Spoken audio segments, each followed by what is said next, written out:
Hello students, I welcome you all on this amazing platform of NCERT वाला and this is Yashika ma'am. और आज हम start करेंगे बेटा मॉलिक्यूलर बेसिस ऑफ इनहेरिटेंस का NCERT माइंड मैप। जैसा कि आपको पता है इस सीरीज में बेटा हम एक पर्टिकुलर चैप्टर का NCERT पॉइंट ऑफ व्यू से आपको रिवीजन करवाते हैं।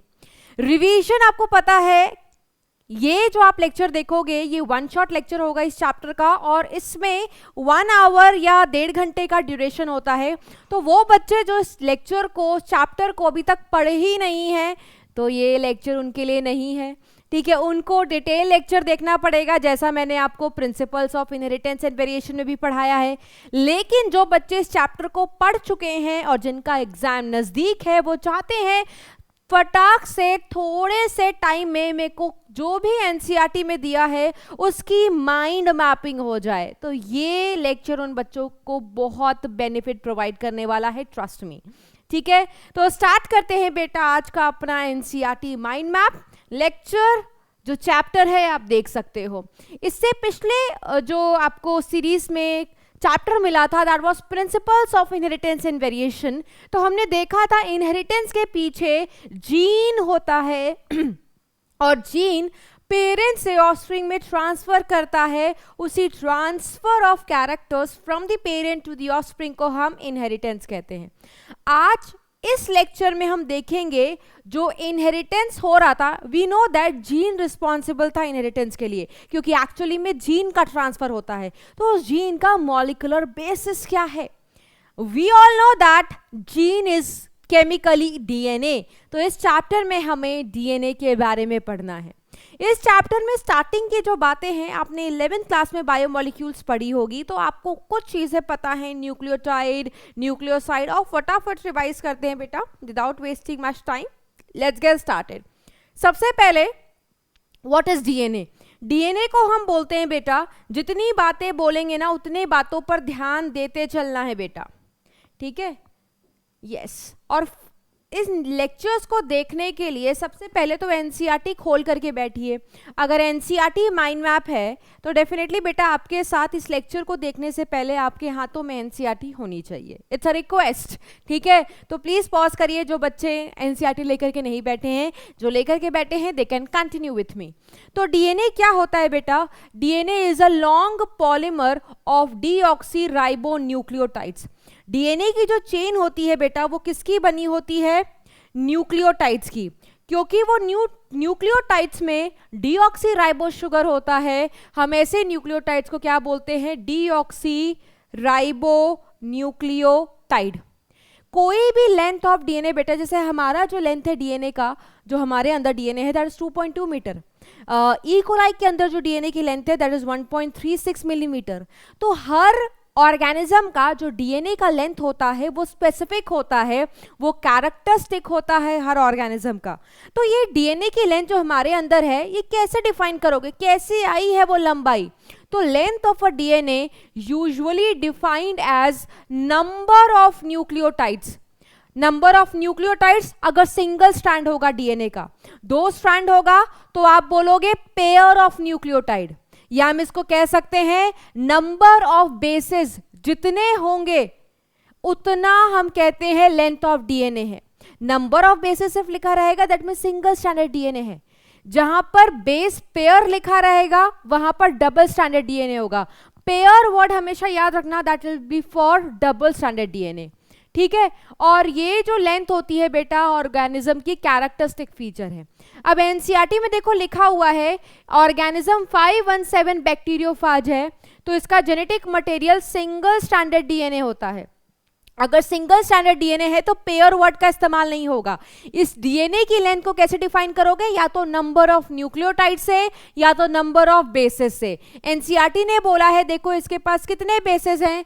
5386 बेसेस है। बेस पेयर नहीं लगा है। पेयर क्यों नहीं लगा है? क्योंकि स्ट्रैंड सिंगुलर है। और शेप कैसा है बेटा? सर्कुलर। ये सब कुछ एनसीईआरटी में हमारे दिया हुआ है। उसके बाद लैम्डा फेज है तो इसका डीएनए डबल स्टैंडर्ड होता है और लीनियर होता है। क्योंकि डबल स्टैंडर्ड होता है देखो पेयर वर्ड लगा होगा, बीपी स्टैंड्स फॉर पेयर। कितना है? 48502 बेस पेयर। उसके बाद इरिश्चिया कोलाई, इरिश्चिया कोलाई के पास भी डीएनए होता है, डबल स्ट्रैंडेड डीएनए, बट वो डीएनए का शेप कैसा होता है, सर्कुलर।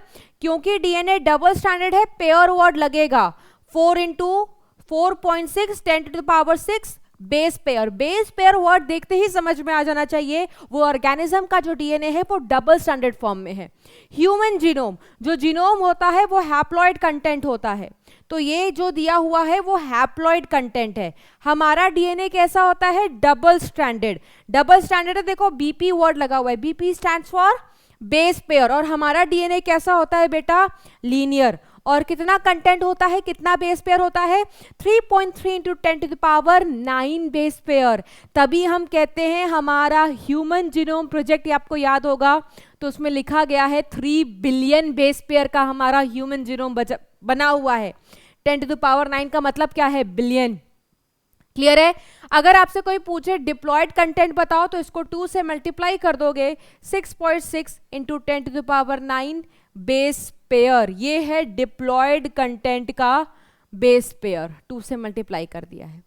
अब यहां पर देखो क्या लिखा हुआ है, अगर डीएनए न्यूक्लियोटाइड है तो डीएनए एक न्यूक्लियोटाइड का तो बना नहीं होता, बहुत सारे न्यूक्लियोटाइड की चेन लगी होती है। बहुत सारे न्यूक्लियोटाइड लगे होते हैं तो हम उसको क्या कहते हैं, पॉलीन्यूक्लियोटाइड। पॉलीन्यूक्लियोटाइड को हम ऐसे भी लिख सकते हैं, पॉलीन्यूक्लियोटाइड। ये देखो न्यूक्लियोटाइड की चेन है ना, न्यूक्लियोटाइड की चेन को, एक न्यूक्लियोटाइड नहीं है, कितने सारे हैं, n मतलब ये नंबर n टाइम रिपीट कर सकता है।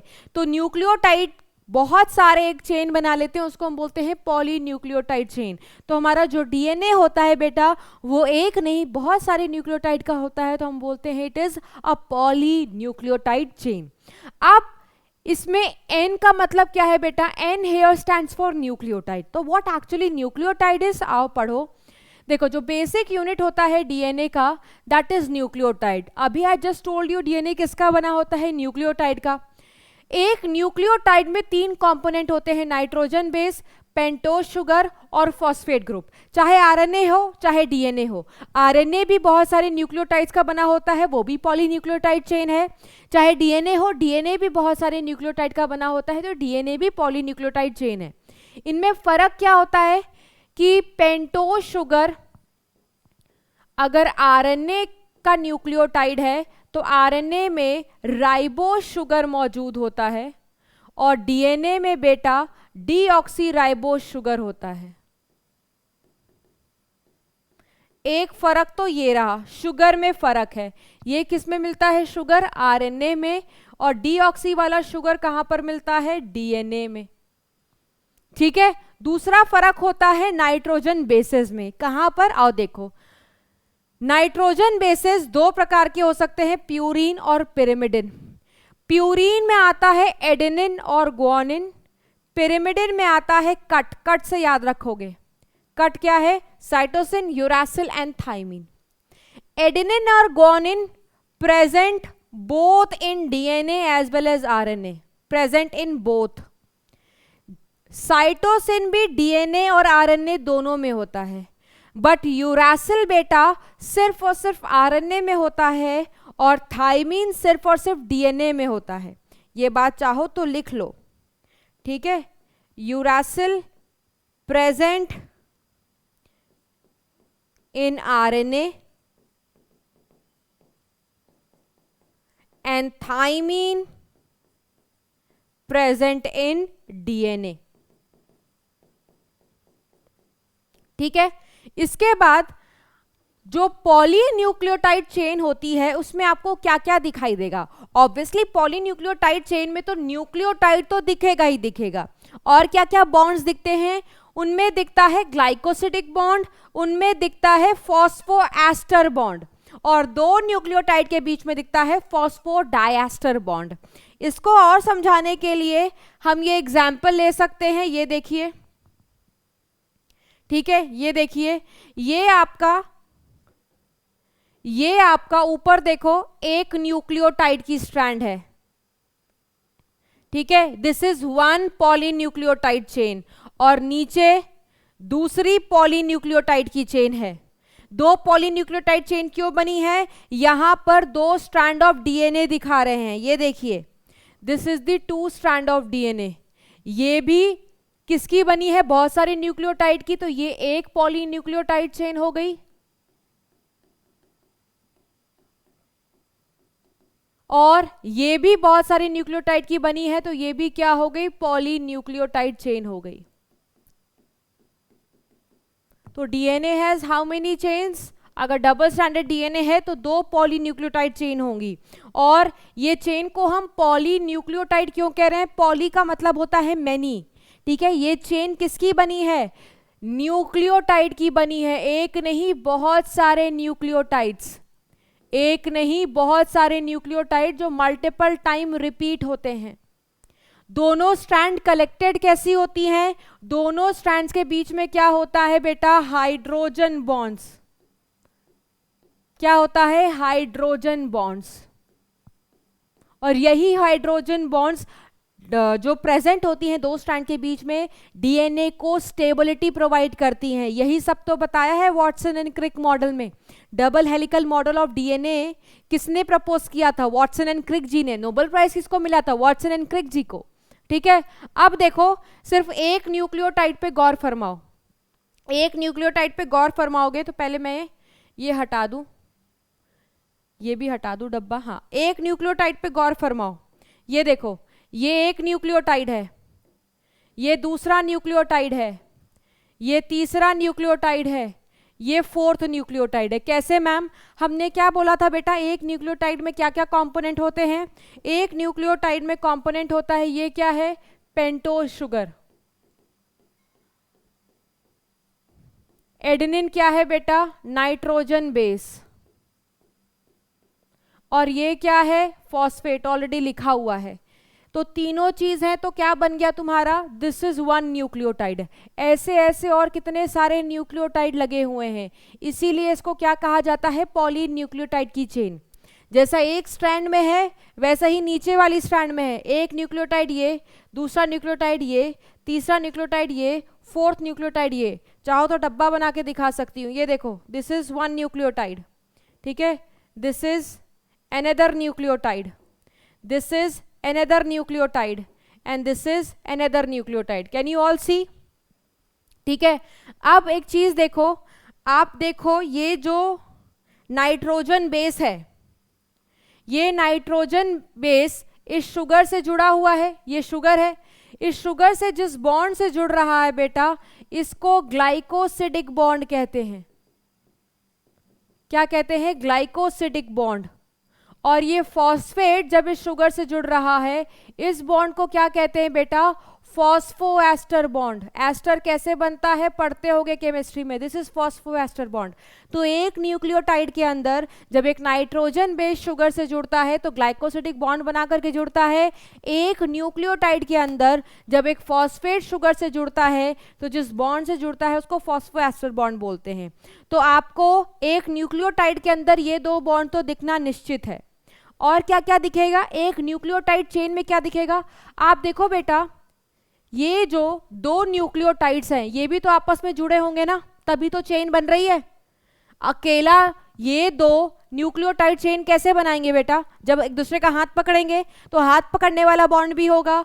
तो ये जो दो न्यूक्लियोटाइड के बीच में बॉन्ड होता है, this is 3' 5' phosphodiester bond. PDEB is phosphodiester bond, ठीक है।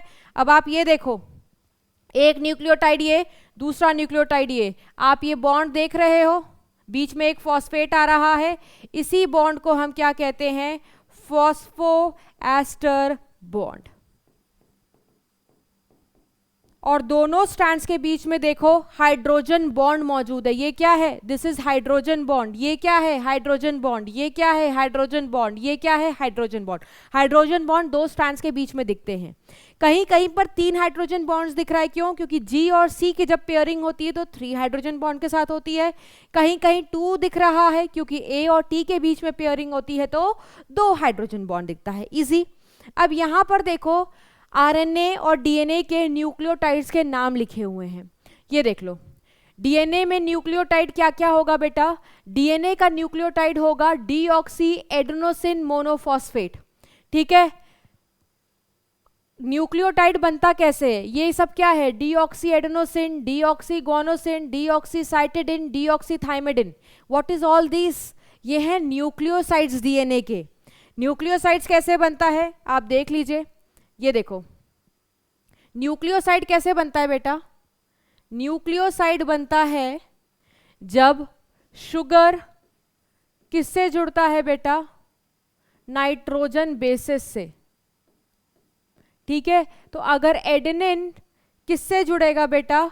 पेंटोज शुगर से, और वो पेंटोज शुगर अगर डीऑक्सी राइबोज शुगर हुआ, अगर pentose sugar deoxyribose sugar हुआ तो क्या बनेगा?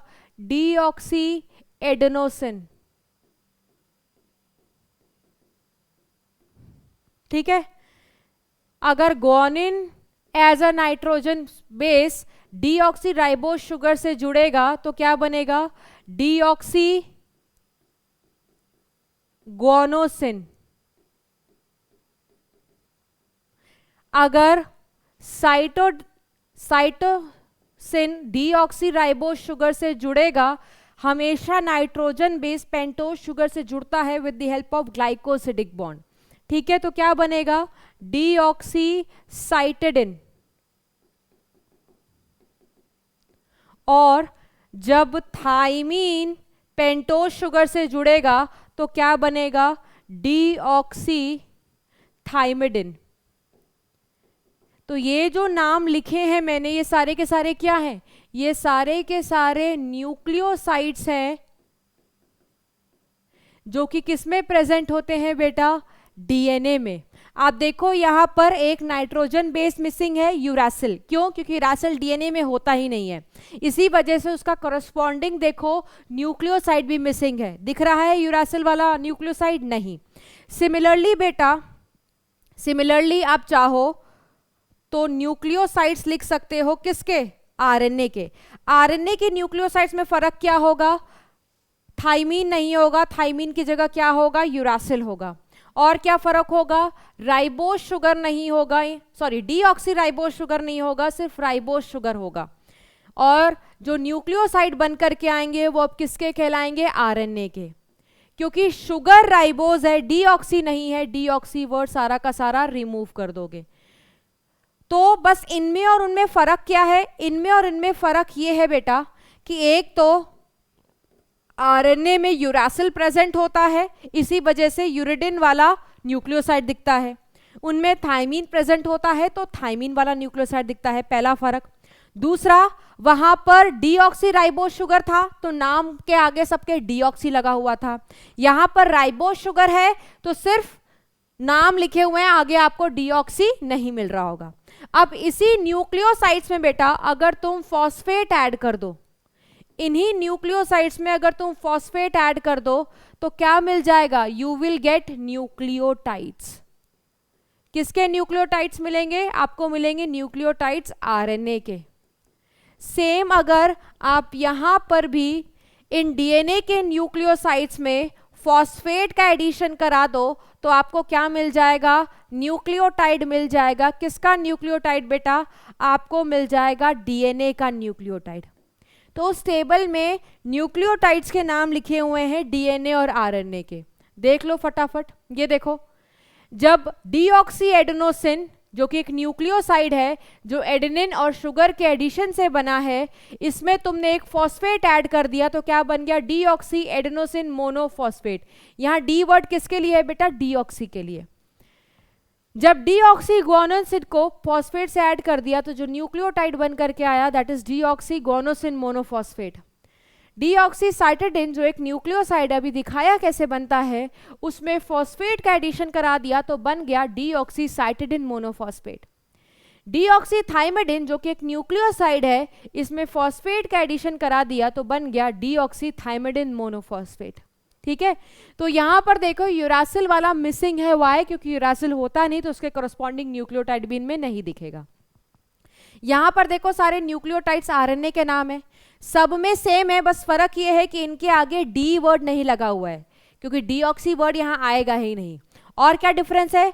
दूसरा डिफरेंस ये है बेटा कि यहाँ पर टीएमपी मौजूद है, यहाँ पर टीएमपी नहीं यूएमपी मिलेगा। UMP is uridine monophosphate. क्यों? क्योंकि यहाँ पे यूरिडिन वाला न्यूक्लियोसाइड होता है।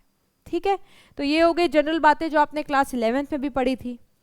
उसके बाद नेक्स्ट चलते हैं और बात करते हैं central dogma of molecular biology. तो सेंट्रल डोग्मा क्या है? इनके अकॉर्डिंग फ्रांसिस क्रिक ने ये बताया था कि जो इंफॉर्मेशन की फ्लो होती है बेटा, ये एक डायरेक्शन में होती है। एक डायरेक्शन का मतलब इंफॉर्मेशन हमेशा डीएनए से प्रोटीन की तरफ फ्लो करेगी। कैसे? डीएनए के पास देखो हर वो इंफॉर्मेशन है, बट डीएनए बेटा डायरेक्टली प्रोटीन के फॉर्म में कन्वर्ट नहीं हो सकता है। इसी वजह से डीएनए सबसे पहले अपने आप को कन्वर्ट करता है एमआरएनए में। डीएनए से एमआरएनए के बनने को जो भी मैसेज इंफॉर्मेशन डीएनए के पास थी, उसने अपनी इंफॉर्मेशन को हूबहू आरएनए तक पहुंचा दिया है। कान में चुगली करते ना, इस चुगली कर दी है। चुगली किसको की है? आरएनए को की है। इस इंफॉर्मेशन के फ्लो को हम कहते हैं ट्रांसक्रिप्शन। फिर एमआरएनए के पास वो इंफॉर्मेशन है कि कौन सा प्रोटीन बनाना है, तो एमआरएनए फिर अपने आप को ट्रांसलेट कन्वर्ट कर देता है प्रोटीन में। इस प्रोसेस को क्या कहते हैं? ट्रांसलेशन। लेकिन कुछ वायरसेस में दोनों डायरेक्शन में इंफॉर्मेशन का फ्लो होते हुए देखा है। इसको रिवर्स सेंट्रल डोग्मा या टेमिनिज्म कहते हैं। इसमें जो वर्ड टेमिन आ रहा है, ये साइंटिस्ट का नाम है जिन्होंने इसके बारे में बताया। देखो होता क्या है बेटा, जैसे for example HIV virus, example है HIV वायरस। HIV वायरस बेटा एक किस्म का रेट्रो वायरस होता है, और इन रेट्रो वायरस के पास जेनेटिक मटेरियल आरएनए होता है, इनके पास डीएनए होता ही नहीं है। तो RNA as a genetic material बेटा बिल्कुल भी स्टेबल नहीं होता है, हाईली रिएक्टिव होता है। तो अपने घर में रिएक्टिव चीज़ों को स्टोर करके रखना पसंद करोगे? नहीं। तो ये जो वायरसेस होते हैं वो भी इन रिएक्टिव जेनेटिक मटेरियल को स्टोर करके रखना पसंद नहीं करते हैं। आप अपने घर में भी उन चीज़ों को स्टोर करके रखते होगे जो आपको पता है खराब ना हो जाएं, जो आपको पता है रिएक्टिव ना हो, जो आपको पता है स्टेबल हो। सिमिलरली ये रेट्रोवायरसेस भी क्या करते हैं बेटा, अपने इस जेनेटिक मटेरियल को कन्वर्ट करते हैं स्टेबल फॉर्म में। तो ये सबसे पहले आरएनए को कन्वर्ट करते हैं स्टेबल फॉर्म में, और स्टेबल फॉर्म क्या है? डीएनए है। चलो ये प्रोसेस कर लिया। अगर डीएनए से आरएनए बनने को ट्रांसक्रिप्शन कहा जाता है, तो आरएनए से डीएनए बनने को हम क्या कहते हैं? Reverse transcription. इसको कराने के लिए जो एंजाइम लगती है बेटा, that is reverse transcriptase. Her organism ये नहीं करा सकता बेटा, वही ऑर्गेनिज्म ये करा सकता है जिनके पास ये एंजाइम है। HIV वायरस के पास ये एंजाइम है, तभी वो आरएनए से डीएनए बना लेता है। चलो ने डीएनए तो बना लिया, बट आपको पता है डीएनए के साथ एक प्रॉब्लम है कि डीएनए प्रोटीन नहीं बना सकता। जब इस HIV वायरस को प्रोटीन बनाना होगा, तो ये फिर से डीएनए से आरएनए ही बनाएगा, जिसको ट्रांसक्रिप्शन कहते हैं, और ये फिर से आरएनए से प्रोटीन ही बनाएगा, जिसको ट्रांसलेशन कहते हैं। तो इंफॉर्मेशन देखो पहले बैक रिवर्स डायरेक्शन में भी गई, रिवर्स गियर लगा करके, फिर से इस डायरेक्शन में आ रही है, इधर और इधर दोनों है। तो बाय डायरेक्शनल फ्लो को किसी में ही बाय डायरेक्शनल होता है बेटा। Bidirectional flow of information को हम रिवर्स सेंट्रल डोग्मा कहते हैं, और unidirectional flow of information को हम सेंट्रल डोग्मा कहते हैं। ये सब में नहीं मिलता, उन्हीं में मिलता है कुछ वायरसेस में, जिनके पास आरएनए जेनेटिक मटेरियल होता है और जिनके पास एंजाइम रिवर्स ट्रांसक्रिप्टेज होती है। नेक्स्ट हम पढ़ेंगे कि डीएनए को पैकेज कैसे किया जाता है। ठीक है, अच्छा पैकेजिंग क्यों ज़रूरी है? पैकेजिंग इसलिए ज़रूरी है बेटा क्योंकि डीएनए की लेंथ हमारी बहुत बड़ी है, और जिसमें उसको रखना है बेटा nucleus that is very very small. घूमने जाते हो, छोटा सा बक्सा रहता है, सामान बहुत ज़्यादा होता है, बैठ बैठ के बंद नहीं करते हैं, हटा देते हैं किसी तरीके से, बस सामान आ जाए, है ना। सामान ज़्यादा है, स्पेस कम है जिसमें रखना है। सेम कंसेप्ट है, सेल छोटा है, डीएनए की लेंथ बहुत बड़ी है, तो हटाना है, ठूसना है, एडजस्ट करना है, उस एडजस्ट करने को कहते हैं पैकेजिंग।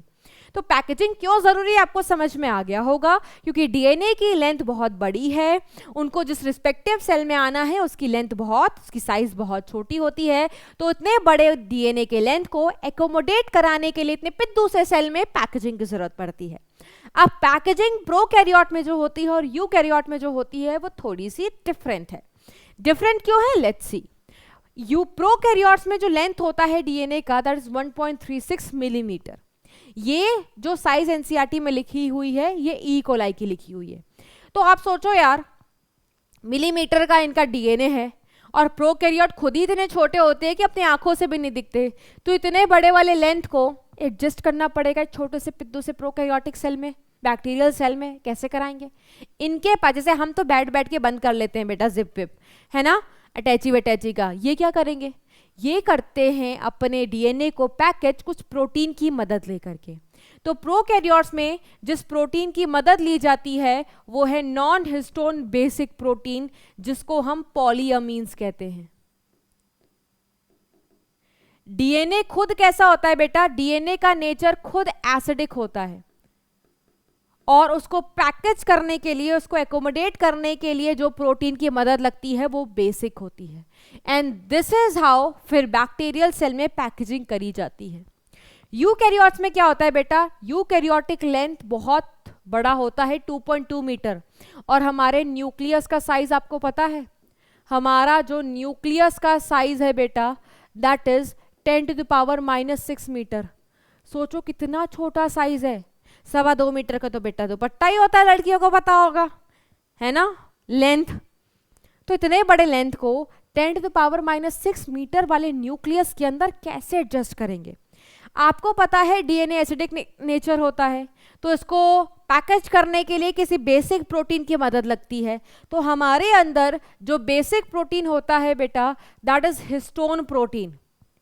हिस्टोन्स बेटा बेसिक नेचर के क्यों हैं? क्योंकि ये बेसिक अमीनो एसिड के जिसके बने होते हैं अमीनो एसिड के, उसमें बेसिक अमीनो एसिड ज्यादा होता है। कौन से दो बेसिक अमीनो एसिड में रिच होते हैं? तो histones are rich in basic amino acids lysine and arginine. Histone खुद पॉजिटिवली चार्ज होता है, डीएनए हमारा नेगेटिवली चार्ज होता है। ऑपोजिट चीजें अट्रैक्ट करती है ना, तो यही DNA negative, histone positive, DNA acidic, histone basic, यही दोनों का एमलगमेशन है। तो आप समझ सकते हो कि कैसे हिस्टोन प्रोटीन उसको एकोमोडेट करने में मदद करता होगा। तो हिस्टोन्स ऑर्गेनाइज होते हैं to form 8 molecules called as histone octamer. ये जो बॉल है बेटा, ये बॉल क्या है? ये ग्रीन कलर की जो बॉल है ये हिस्टोन की ऑक्टामर है। ऑक्टामर में एक वर्ड आ रहा है ऑक्टा। ऑक्टा का मतलब होता है 8। इसके अंदर 8 मॉलिक्यूल्स हैं हिस्टोन के। अब ये जो बॉल बनी है, इस बॉल के ऊपर फिर नेगेटिवली चार्ज डीएनए रैप होता है। लट्टू नचाया होगा बचपन में। लट्टू में क्या होता है बेटा? एक लट्टू देखा होगा, धागा बांध देते हैं, इसको घुमाते हैं, वो नाचता रहता है। तो तुम लट्टू को समझ लो कि वो हिस्टोन के ऑक्टामर है, और जो धागा तुम रैप करते हो समझ लो वो डीएनए है। तो डीएनए इसी कदर हिस्टोन ऑक्टामर से ऐसे घूमता चला जाता है और रैप होता चला जाता है, और हम कहते हैं डीएनए पैकेज होता चला जाता है, जिससे इतना बड़ा लेंथ ऑफ डीएनए भी छोटे से न्यूक्लियस के साइज के अंदर समा जाता है। तो देखो लिखा हुआ है, जब ये नेगेटिवली चार्ज डीएनए, सब एनसीईआरटी की लाइन है, is wrapped around positively charge histone octamer, उसको हम बोलते हैं न्यूक्लियोसोम। तो ये जो स्ट्रक्चर बन करके आया है that is called as nucleosome. एक न्यूक्लियोसोम में क्या पूरा का पूरा 2.2 metre length of DNA wrap हो जाएगा? नहीं, 2.2 मीटर बहुत बड़ी लेंथ है। ऐसे ऐसे बहुत सारे न्यूक्लियोसोम बनते हैं और उस पर डीएनए हमारा रैप होता चला जाता है। तो डीएनए 2.2 मीटर है और उस 2.2 मीटर में क्या होंगे? बहुत सारे बेसेस होंगे, बेस पेयर होगा। तो कितना हिस्सा डीएनए का इस पर रैप हो जाता है? वो डीएनए जो 200 बेस पेयर लंबा है उतना डीएनए इस पर रैप हो जाता है। एनसीईआरटी में तो यही डायग्राम है, बट मैं आपको और डायग्राम दिखाऊंगी जो आपके लिए बहुत यूजफुल होगा। ये देखो, ये देखो, हिस्टोन के पता है कितने मॉलिक्यूल्स होते हैं? एक होता है H1, एक होता है H2A, एक होता है H2B, एक होता है H3 और एक होता है H4। ठीक है, 1 2 3 4 5 टाइप ऑफ हिस्टोन होते हैं। इस 5 में H2A, H2B, H3 और H4 2 molecules of each 2 molecules of each क्या बनाता है बेटा? Histone octamer. मतलब H2A के 2 मॉलिक्यूल, H2B के 2 मॉलिक्यूल, H3 के 2, H4 के 2, ये मॉलिक्यूल्स बनाते हैं हिस्टोन ऑक्टामर। वो जो बॉल है हिस्टोन ऑक्टामर, उसमें H1 नहीं मिलता है। H1 कहाँ पर मिलता है बेटा? लिंकर डीएनए में मिलता है। तो आप देखो ये एक न्यूक्लियोसोम है। एक न्यूक्लियोसोम में क्या क्या है ये देखो, ये सारे क्या है बेटा? H2A, ठीक है, H2B, H3, H4। नीचे भी ये क्या है? H2A है, ये H2B है, ये H4 है, ये H3। देखो मैंने लिख दिया है। अब आप देखो हर हिस्टोन के टाइप के 2-2 मॉलिक्यूल है। H2A के 2 हैं, H2B के 2 हैं, H3 के 2 हैं, H4 के 2 हैं। टोटल बॉल काउंट करो 8 हो गया है। इसीलिए इस बॉल को हम हिस्टोन ऑक्टामर कहते हैं। ये लाल कलर का क्या है बेटा? डीएनए है। जब ये डीएनए जो खुद नेगेटिव चार्ज होता है, जब ये पॉजिटिवली चार्ज हिस्टोन पार्टिकल के ऊपर रैप होता है तो डीएनए पैकेज होता चला जाता है और ये जो स्ट्रक्चर बनकर के आता है न्यूक्लियोसोम। कंप्लीट डीएनए एक न्यूक्लियोसोम के ऊपर रैप नहीं हो सकता। दैट मीन्स ऐसे ऐसे और बहुत सारे स्ट्रक्चर्स होंगे, तो एक नहीं बहुत सारे न्यूक्लियोसोम्स होंगे। तो मान लो 2 न्यूक्लियोसोम है, एक न्यूक्लियोसोम में देखो 8 बॉल्स हैं, किसके? हिस्टोन के, इसलिए इसको हिस्टोन ऑक्टामर कहते हैं। और इस हिस्टोन ऑक्टामर के ऊपर देखो डीएनए लपेट चुका है। जब डीएनए लपेट जाता है मतलब रैप हो जाता है हिस्टोन के ऊपर, इस स्ट्रक्चर को हम क्या कहते हैं? न्यूक्लियोसोम। ऐसे ही यहां पर देखो एक न्यूक्लियोसोम बना है ना। अब 2 न्यूक्लियोसोम के बीच में देखो, 2 न्यूक्लियोसोम के बीच में भी तो डीएनए है, थोड़ा सा डीएनए तो 2 न्यूक्लियोसोम के भी बीच में है। आप देखो यहां पर, अब ये डीएनए को भी तो पैकेज करना पड़ेगा, तो इस डीएनए को लिंकर डीएनए कहते हैं। लिंकर डीएनए क्यों कहते हैं? क्योंकि ये 2 न्यूक्लियोसोम के बीच में है और इसको पैकेज करने के लिए H1 हिस्टोन होता है। तो H1 हिस्टोन लिंकर डीएनए पर मिलता है, ना कि आपको न्यूक्लियोसोम के अंदर मिलेगा। ठीक है, अब देखो यहां पर भी एक डायग्राम आपके लिए ऐड कर रखा है। ये है डीएनए का डबल हेलिक्स। ये लेंथ ऑफ डीएनए बहुत बड़ी होती है। इसी लेंथ ऑफ डीएनए को न्यूक्लियस में हटाने के लिए, एडजस्ट करने के लिए इसकी पैकेजिंग कराते हैं। तो सबसे पहले न्यूक्लियोसोम इस बीड लाइक स्ट्रक्चर के ऊपर रैप होने लगता है। ये जो स्ट्रक्चर बन करके आ रहा है, दिस इज न्यूक्लियोसोम। एक नहीं बहुत सारे न्यूक्लियोसोम्स होते हैं। न्यूक्लियोसोम्स मोतियों की तरह नजर आते हैं इलेक्ट्रॉन माइक्रोस्कोपिक व्यू में, इसीलिए न्यूक्लियोसोम को बीड्स ऑन स्ट्रिंग्स का नाम दिया है।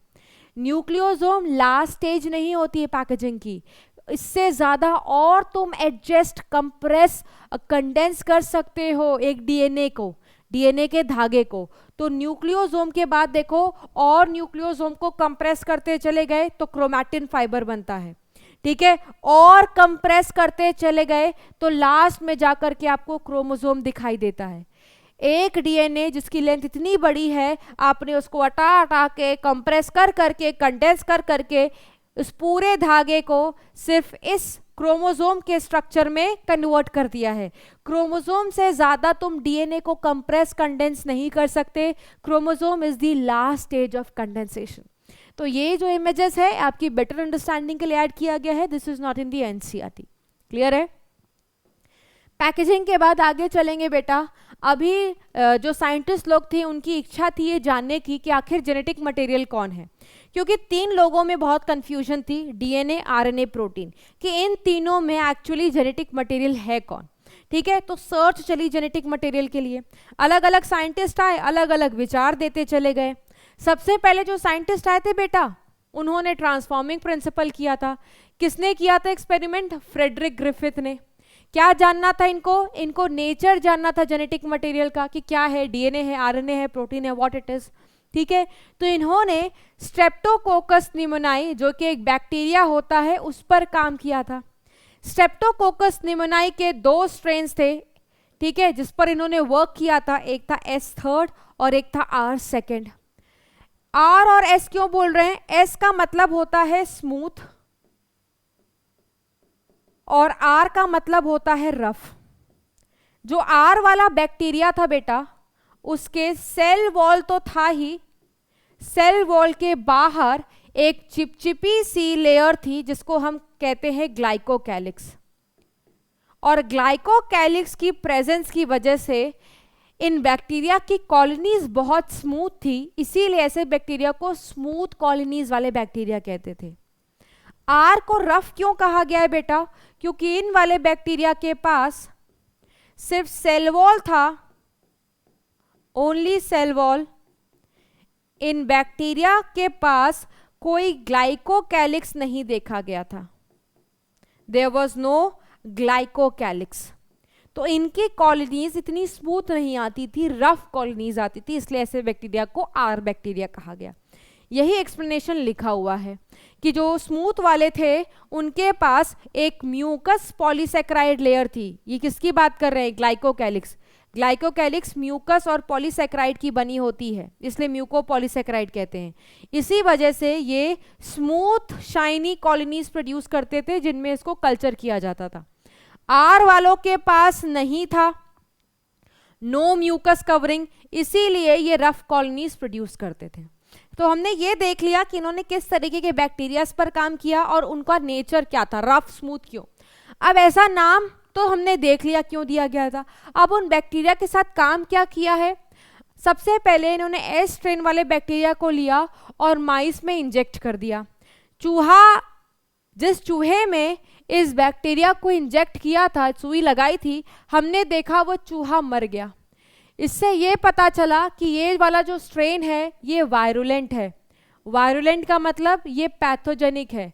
ये बैक्टीरिया जैसे ही उस चूहा के अंदर गया, उन चूहों में बीमारी कॉज की निमोनिया और वो मर गए। ठीक है। आर स्ट्रेन वाले बैक्टीरिया को जब इंजेक्ट किया सुई से माइस के अंदर तो माइस जिंदा था। दैट मीन्स ये आर वाला स्ट्रेन इतना खतरनाक नहीं होता, तो हम इसको क्या बोलते हैं? हम इसको नॉन वायरुलेंट कहते हैं या हम इसको नॉन पैथोजेनिक कहते हैं। ये जानलेवा नहीं साबित हुआ और चूहा मस्त अपनी जिंदगी व्यतीत कर रहा था। फिर उन्होंने क्या किया? इस वाले एस स्ट्रेन को हीट कर दिया। हीट करने से उन्होंने देखा क्या कुछ फर्क पड़ेगा? हाँ, फर्क पड़ा, क्योंकि जब आप इस वाले बैक्टीरिया को इंजेक्ट किया माइस में तो माइस जिंदा था, माइस की तो बल्ले बल्ले हो गई, बच गया वो। क्यों? क्योंकि हीट करने से ग्लाइकोकैलिक्स उतर गई। जहाँ ग्लाइकोकैलिक्स होती है वहीं पर वो पैथोजेनिक नेचर आता है। ग्लाइकोकैलिक्स की लेयर उतरी, अब एस स्ट्रेन को जब डाला उस माइस के अंदर तो माइस को कोई इन्फेक्शन ही नहीं हुआ, बच गया माइस। फिर इन्होंने देखा कि जब एस स्ट्रेन को हीट किल कर रहे हैं, चूहा मर नहीं रहा। आर स्ट्रेन को इंजेक्ट कर रहे हैं, चूहा मर नहीं रहा। तो सॉरी, दोनों को मिक्स किया जाए, मिक्स करके देखते हैं व्हाट विल हैपन। तो इन्होंने मिक्स किया, आर स्ट्रेन वाले को एस स्ट्रेन से मिक्स किया। आर स्ट्रेन कैसा था? हीट किल्ड वाला, और ये वाला आर स्ट्रेन लाइव था, इसको हीट वीट नहीं किया था। जब इसको माइस में डाला, बेटा इंजेक्ट किया, तो चूहा मर गया। अब उनको समझ नहीं आ रहा था कि ये इंडिविजुअली तो एस स्ट्रेन हीट किल्ड मार नहीं रहे थे, इंडिविजुअली आर स्ट्रेन भी नहीं मार रहे थे, तो ऐसा आखिरकार क्या हुआ कि चूहा मर गए? तो ग्रिफिथ जी ने, इनको ये तो समझ में आ गया था कि कोई ना कोई चीज़ है जो ट्रांसफ़र हुई है इस वाले बैक्टीरिया से आर वाले बैक्टीरिया में, जिसकी वजह से चूहे मर गए हैं।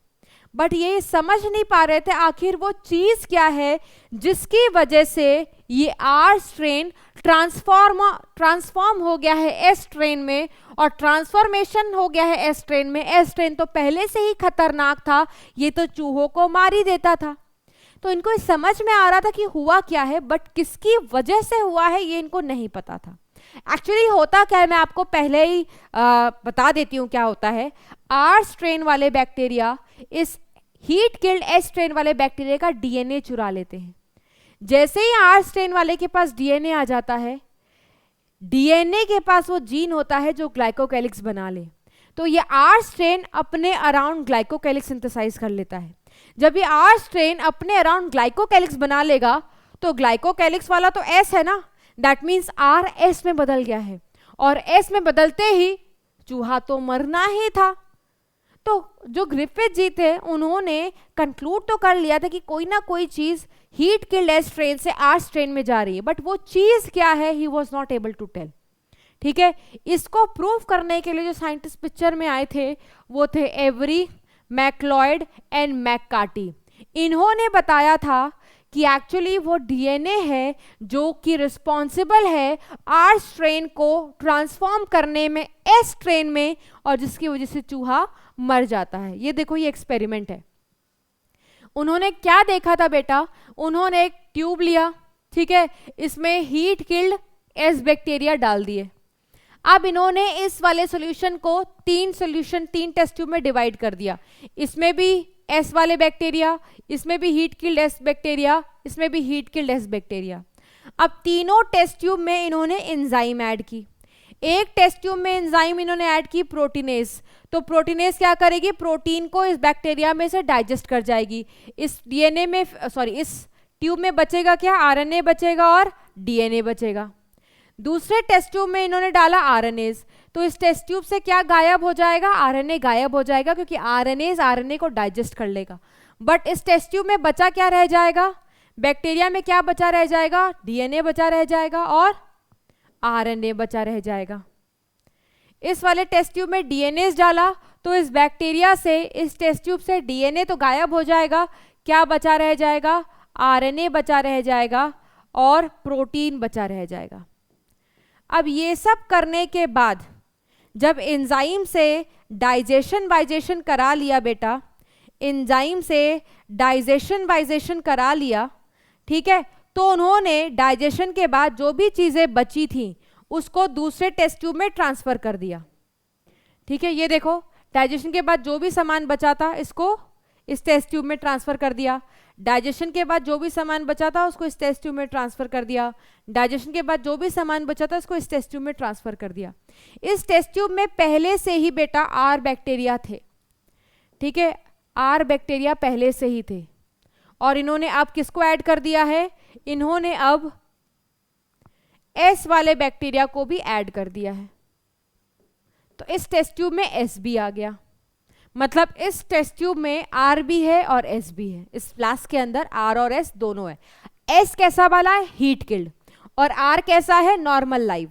इंडिविजुअली आर देखोगे तो डिजीज कॉज नहीं करता, इंडिविजुअली एस देखोगे तो डिजीज कॉज नहीं करता, बट दोनों को जैसे मिक्स करते हैं तो हम देखते हैं क्या होता है, चूहा मर जाता है।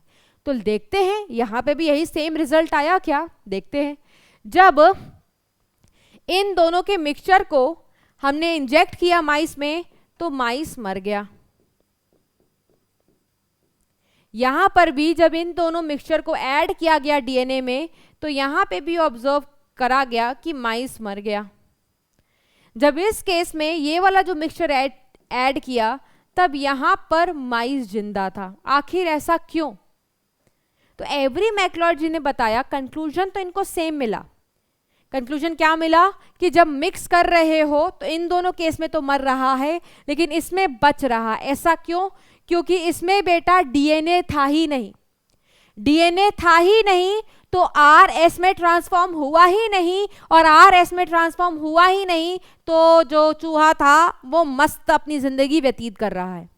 यहाँ दोनों केस में देखो, यहाँ पे भी डीएनए था, यहाँ पे भी डीएनए था, और डीएनए ने अपना काम दिखाया और चूहों का काम तमाम कर दिया। तो from this experiment we got to know कि DNA is the transforming principle. DNA है जो आर को एस में ट्रांसफॉर्म कर रहा है। बट इस एक्सपेरिमेंट के बाद भी बेटा बहुत सारे साइंटिस्ट कन्विंस नहीं थे एवरी मैक्लॉयड और मैककार्टी की बात से। तो इसके बाद एक ऐसा साइंटिस्ट जी आए, हर्शे एंड चेज ने, जिन्होंने बैक्टीरियोफाज के साथ एक्सपेरिमेंट करके कोई सबूत छोड़ा ही नहीं। इन्होंने अनइक्विवोकल प्रूफ दिया, अनइक्विवोकल ऐसा सबूत दिया कि डीएनए ही वो जेनेटिक मटेरियल है। शुरुआत के टाइम पर हर्शे एंड चेज जब एक्सपेरिमेंट कर रहे थे तो आधे लोगों को डीएनए जेनेटिक मटेरियल लगता था और आधे लोगों को प्रोटीन जेनेटिक मटेरियल लगता था। तो ये कंफ्यूजन क्लियर करने वाले साइंटिस्ट हर्शे एंड चेज थे कि नहीं, प्रोटीन जेनेटिक मटेरियल है ही नहीं, DNA is the genetic material. क्योंकि लोगों को डीएनए और प्रोटीन में प्रॉब्लम थी, हर्शे एंड चेज ने बैक्टीरियोफाज के साथ काम किया। क्यों बैक्टीरियोफाज के साथ काम किया? क्योंकि बैक्टीरियोफाज में बेटा डीएनए भी होता है और प्रोटीन कोट भी होती है। तो ये बेस्ट एक्सपेरिमेंटल मटेरियल था ये जानने के लिए कि वेदर डीएनए हो सेल के अंदर जाता है और रिस्पॉन्सिबल होता है नई कॉपीज जनरेट करने के लिए, या प्रोटीन अंदर जाता है और रिस्पॉन्सिबल होता है कॉपी जनरेट करने के लिए। इनके एक्सपेरिमेंट से पता चला था कि एक्चुअली में डीएनए है जो कि अंदर जाता है होस्ट सेल के, और जो अंदर होस्ट सेल के जाएगा बेटा वही तो रेप्लिकेशन करवाएगा, वही तो कॉपीज जनरेट करेगा। प्रोटीन तो बाहर ही रह जाते हैं, प्रोटीन कोड, और प्रोटीन कोड बाहर ही है, होस्ट सेल के अंदर गया ही नहीं, तो रेप्लिकेशन नई कॉपीज कैसे जनरेट करेगा। तो from this experiment it was very very clear that DNA is the one जो कि एंटर कर रहा है, and DNA should be called as genetic material, not protein. ये जानने के लिए इन्होंने लेबलिंग रेडियो एक्टिव मटेरियल से लेबल किया था। प्रोटीन कोड की लेबलिंग की थी सल्फर से और डीएनए की लेबलिंग की थी फास्फोरस से। Why sulphur, why phosphorus? Protein के पास सल्फर होता है, सल्फर वाले अमीनो एसिड, इसलिए प्रोटीन की लेबलिंग इन्होंने सल्फर से की थी, और डीएनए न्यूक्लियोटाइड है, न्यूक्लियोटाइड के पास फास्फोरस होता है, तो डीएनए की लेबलिंग 32 फास्फोरस से की थी। तो रेडियो एक्टिविटी अंदर एमिट हुई, तो समझ में आ गया डीएनए अंदर गया है, इसी की वजह से डीएनए ही रिस्पॉन्सिबल है जनरेट करने के लिए नई कॉपीज। इस वाले केस में हमने देखा कि प्रोटीन कोड तो बाहर ही रह गया था। प्रोटीन कोड बाहर रहने का मतलब है बेटा प्रोटीन अंदर गया ही नहीं है, रिस्पॉन्सिबल है ही नहीं वो रेप्लिकेशन करवाने के लिए, और ये ना ये होल्ड करेगा जेनेटिक मटेरियल का क्राउन। ठीक है, तो इसी वजह से ये बहुत फेमस हुए थे, क्योंकि इन्होंने ये प्रूव कर दिया था that DNA is the genetic material. NCERT फिर कहती है चलो प्रोटीन जेनेटिक मटेरियल नहीं है, ये तो क्लियर हो गया था, but why RNA was not considered as genetic material? Why not RNA can be called as genetic material? So let's read out what was the difference. देखो बेटा, एनसीईआरटी कहती है किसी मॉलिक्यूल को, चाहे वो डीएनए हो चाहे आरएनए या कोई भी अदर मॉलिक्यूल हो, जो उस टाइम पे कंफ्यूजन थी लोगों के बीच में, अगर किसी को जेनेटिक मटेरियल कहलाना है तो एटलीस्ट उनके पास ये सारी चीज़ें तो होनी चाहिए। जैसे सबसे पहला था कि इट शुड बी केमिकली और स्ट्रक्चरली स्टेबल होना चाहिए। तो इसके लिए डीएनए तो भरपूर साबित हो गए, खरे उतरे। क्यों? क्योंकि हीट करने के बाद भी देखो डीएनए का हम कुछ बिगाड़ ही नहीं पाए। हीट करने के बाद भी वो टस से मस नहीं हुआ, उसके पास वो प्रॉपर्टी थी, तभी तो वो सेम डीएनए जो हीट किल्ड वाला डीएनए था वो जब आर में गया तो आर वाले को ट्रांसफॉर्म कर दिया ना उसने। दैट मीन्स हीट करने का तो कोई असर ही नहीं हुआ, दैट वाज टू स्टेबल, तो डीएनए स्टेबल होता है। ठीक है, दूसरा क्राइटेरिया था कि it should be able to generate replica. तो रेप्लिका तो बेटा डीएनए भी करा सकते हैं, आरएनए भी करा सकते हैं, बट कौन नहीं करा सकता? प्रोटीन नहीं करा सकता। तो प्रोटीन तो इस पॉइंट से बेटा रिजेक्ट हो गया। इसके बाद it should provide the scope for slow mutation. Slow mutation कौन कराता है? डीएनए। डीएनए में स्लो म्यूटेशन होती है, आरएनए में तो बहुत फास्ट म्यूटेशन होती है, और प्रोटीन तो म्यूटेट करते ही नहीं है। ठीक है, it should be able to express itself in the form of Mendelian characters. ये एक्सप्रेस कर सके तो ऑब्वियसली एक्सप्रेस तो दोनों ही कर सकते हैं, डीएनए आरएनए। प्रोटीन तो यहाँ पे भी फेल है, तो प्रोटीन तो बहुत सारे क्राइटेरिया में फेल हो ही गया। अब बचे डीएनए और आरएनए, तो आरएनए को सिलेक्ट कर लेते। Why DNA was preferred over RNA? Because बेटा RNA not at all stable, RNA highly reactive, क्योंकि आरएनए के second position of pentose sugar पे भी क्या मौजूद होता है? हाइड्रोक्सिल ग्रुप होता है। ये हाइड्रोक्सिल ग्रुप जो आरएनए के सेकेंड पोजीशन पर मिलता है, दिस इज हाईली रिएक्टिव, और इसी की वजह से आरएनए ओवरऑल बहुत ज्यादा रिएक्टिव, डिग्रेडेबल बन जाता है, नॉट एट ऑल स्टेबल। और इनके पास यूरासिल होता है इंस्टेड ऑफ थायमिन। इन सारे चक्करों की वजह से पता चला आरएनए बिल्कुल स्टेबल था ही नहीं, इसलिए आरएनए को जेनेटिक मटेरियल का ताज पहनाया ही नहीं गया। ताज किसको मिला? डीएनए को। डीएनए मस्त खरा उतरा है, ठीक है, दैट इज व्हाई उसको हम जेनेटिक मटेरियल का दर्जा देते हैं। और तुम हर एक लिविंग ऑर्गेनिज्म देख लो, हम, प्लांट, सबको, जितने भी लिविंग ऑर्गेनिज्म है बेटा, जिनको लिविंग ऑर्गेनिज्म हम कहते हैं, उन सबके पास डीएनए ही जेनेटिक मटेरियल है। वायरस मत लाना, वायरस को हम लिविंग कंसिडर नहीं करते, virus is not consider to be living. Virus के पास ही होता है आरएनए जेनेटिक मटेरियल, है ना।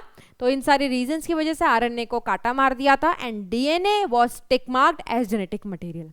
अब आ जाओ, और एक और चीज, आरएनए सबसे पहला न्यूक्लिक एसिड था जो डिस्कवर हुआ था, बट क्योंकि आरएनए स्टेबल नहीं था, उसी में कुछ मॉडिफिकेशंस करा करके उसके इर्द गिर्द हमने आरएनए से डीएनए बनाया है, because it was more stable. तो अगर जेनेटिक मटेरियल को स्टोर करना होता है तो हमेशा स्टेबल चीज प्रेफर की जाती है, तो डीएनए प्रेफर किया जाता है।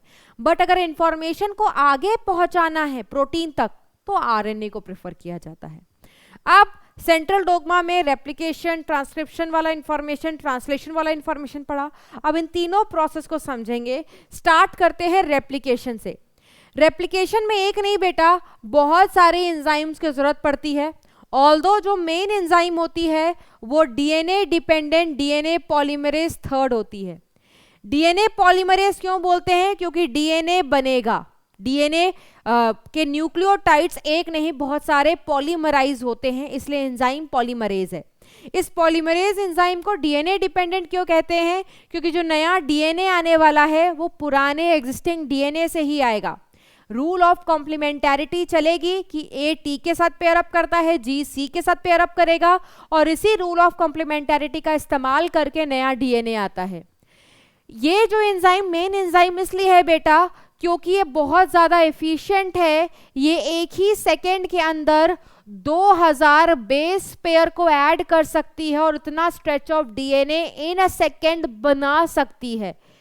सिर्फ जल्दी बनाना डीएनए इंपॉर्टेंट नहीं है, जो डीएनए नया बन रहा है वो सही बनना चाहिए, सही न्यूक्लियोटाइड आना चाहिए।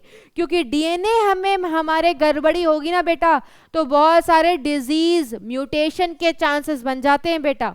इसलिए लिखा हुआ है नॉट ओनली ये जो पॉलीमरेज होते हैं इनको फास्ट होना पड़ता है, बट इनको बहुत एक्यूरेसी के साथ काम करना पड़ता है।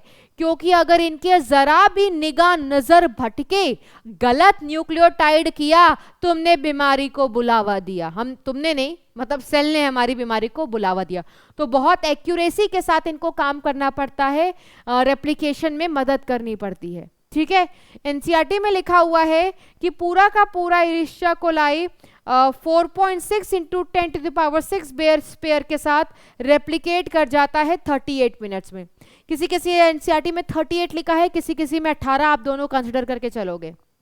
ठीक है, 20 मिनट डिवीजन के लगते हैं प्लस 18 मिनट रेप्लिकेशन के, तो 20 + 18 38 कहीं कहीं लिख देते हैं, और कहीं कहीं सिर्फ 18 मिनट रेप्लिकेशन वाले ही लिखते हैं। आपके लेवल पर दोनों सही है। उसके बाद स्टेप्स देखते हैं। सबसे पहला स्टेप क्या होता है बेटा? Origin of replication. आपने देखा होगा एनसीईआरटी में एक लाइन बनी है कि डीएनए खुलता है, एक वाई शेप स्ट्रक्चर बनता है, इसी को हम क्या कहते हैं बेटा? Replication fork. कहीं ना कहीं से तो स्टार्ट होगा। तो कैसे स्टार्ट होता है? एक एंजाइम होती है हेलिकेज एंजाइम, वो आकर के डीएनए को खोलती है, जिससे मिलता है आपको ये वाई शेप स्ट्रक्चर। ठीक है, हेलिकेज रिस्पॉन्सिबल होती है unwinding of DNA helix. Unwinding मतलब डीएनए तो पहले जुड़ा हुआ है डबल हाइड्रोजन बॉन्डिंग से, कहीं डबल कहीं ट्रिपल, तो दोनों स्ट्रैंड के बीच में हाइड्रोजन बॉन्ड है। उन हाइड्रोजन बॉन्ड को पहले तोड़ा जाता है। कौन तोड़ता है बेटा? Helicase enzyme. इसको क्या कहते हैं? Unwinding of DNA helix. तब जाकर के रेप्लिकेशन फोर्क खुलता है, वाई शेप स्ट्रक्चर। तो कहीं ना कहीं से स्टार्ट होना चाहिए, उसको हम बोलते हैं ओरिजिन ऑफ रेप्लिकेशन। ठीक है, हमारे जो डीएनए है बेटा वो न्यूक्लियोटाइड्स के बने हैं, एक नहीं बहुत सारे न्यूक्लियोटाइड्स के। 4 टाइप ऑफ न्यूक्लियोटाइड्स से डीएनए में मिलते हैं बेटा। नंबर बहुत ज्यादा होगा बट टाइप तो वही 4 होंगे। कौन कौन से? Deoxy adenosine monophosphate, deoxy गोनोसिन monophosphate, deoxy cytosine monophosphate, deoxy thymidine monophosphate. ये सब मोनोफॉस्फेट्स हैं। मोनोफॉस्फेट्स के पास इतनी एनर्जी नहीं होती कि वो रेप्लिकेशन करा लें। रेप्लिकेशन में बहुत एनर्जी लगती है, और इतनी एनर्जी के लिए ट्राइफॉस्फेट्स की जरूरत होती है।